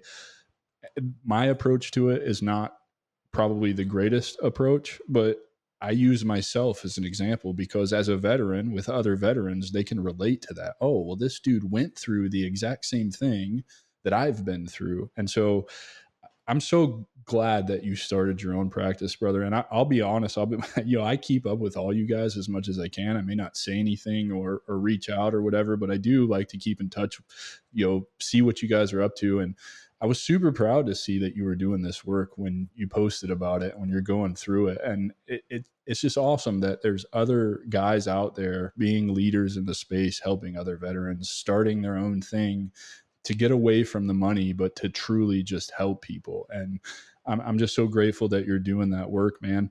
Um, what would you say your best advice to veterans transitioning, to civilian life? What would you want them to know that is going to help them through that transition? find a purpose, right? Greater than yourself. Because for all service members, man, they are serving a purpose bigger than themselves. And then they get out, and that's what's lacking.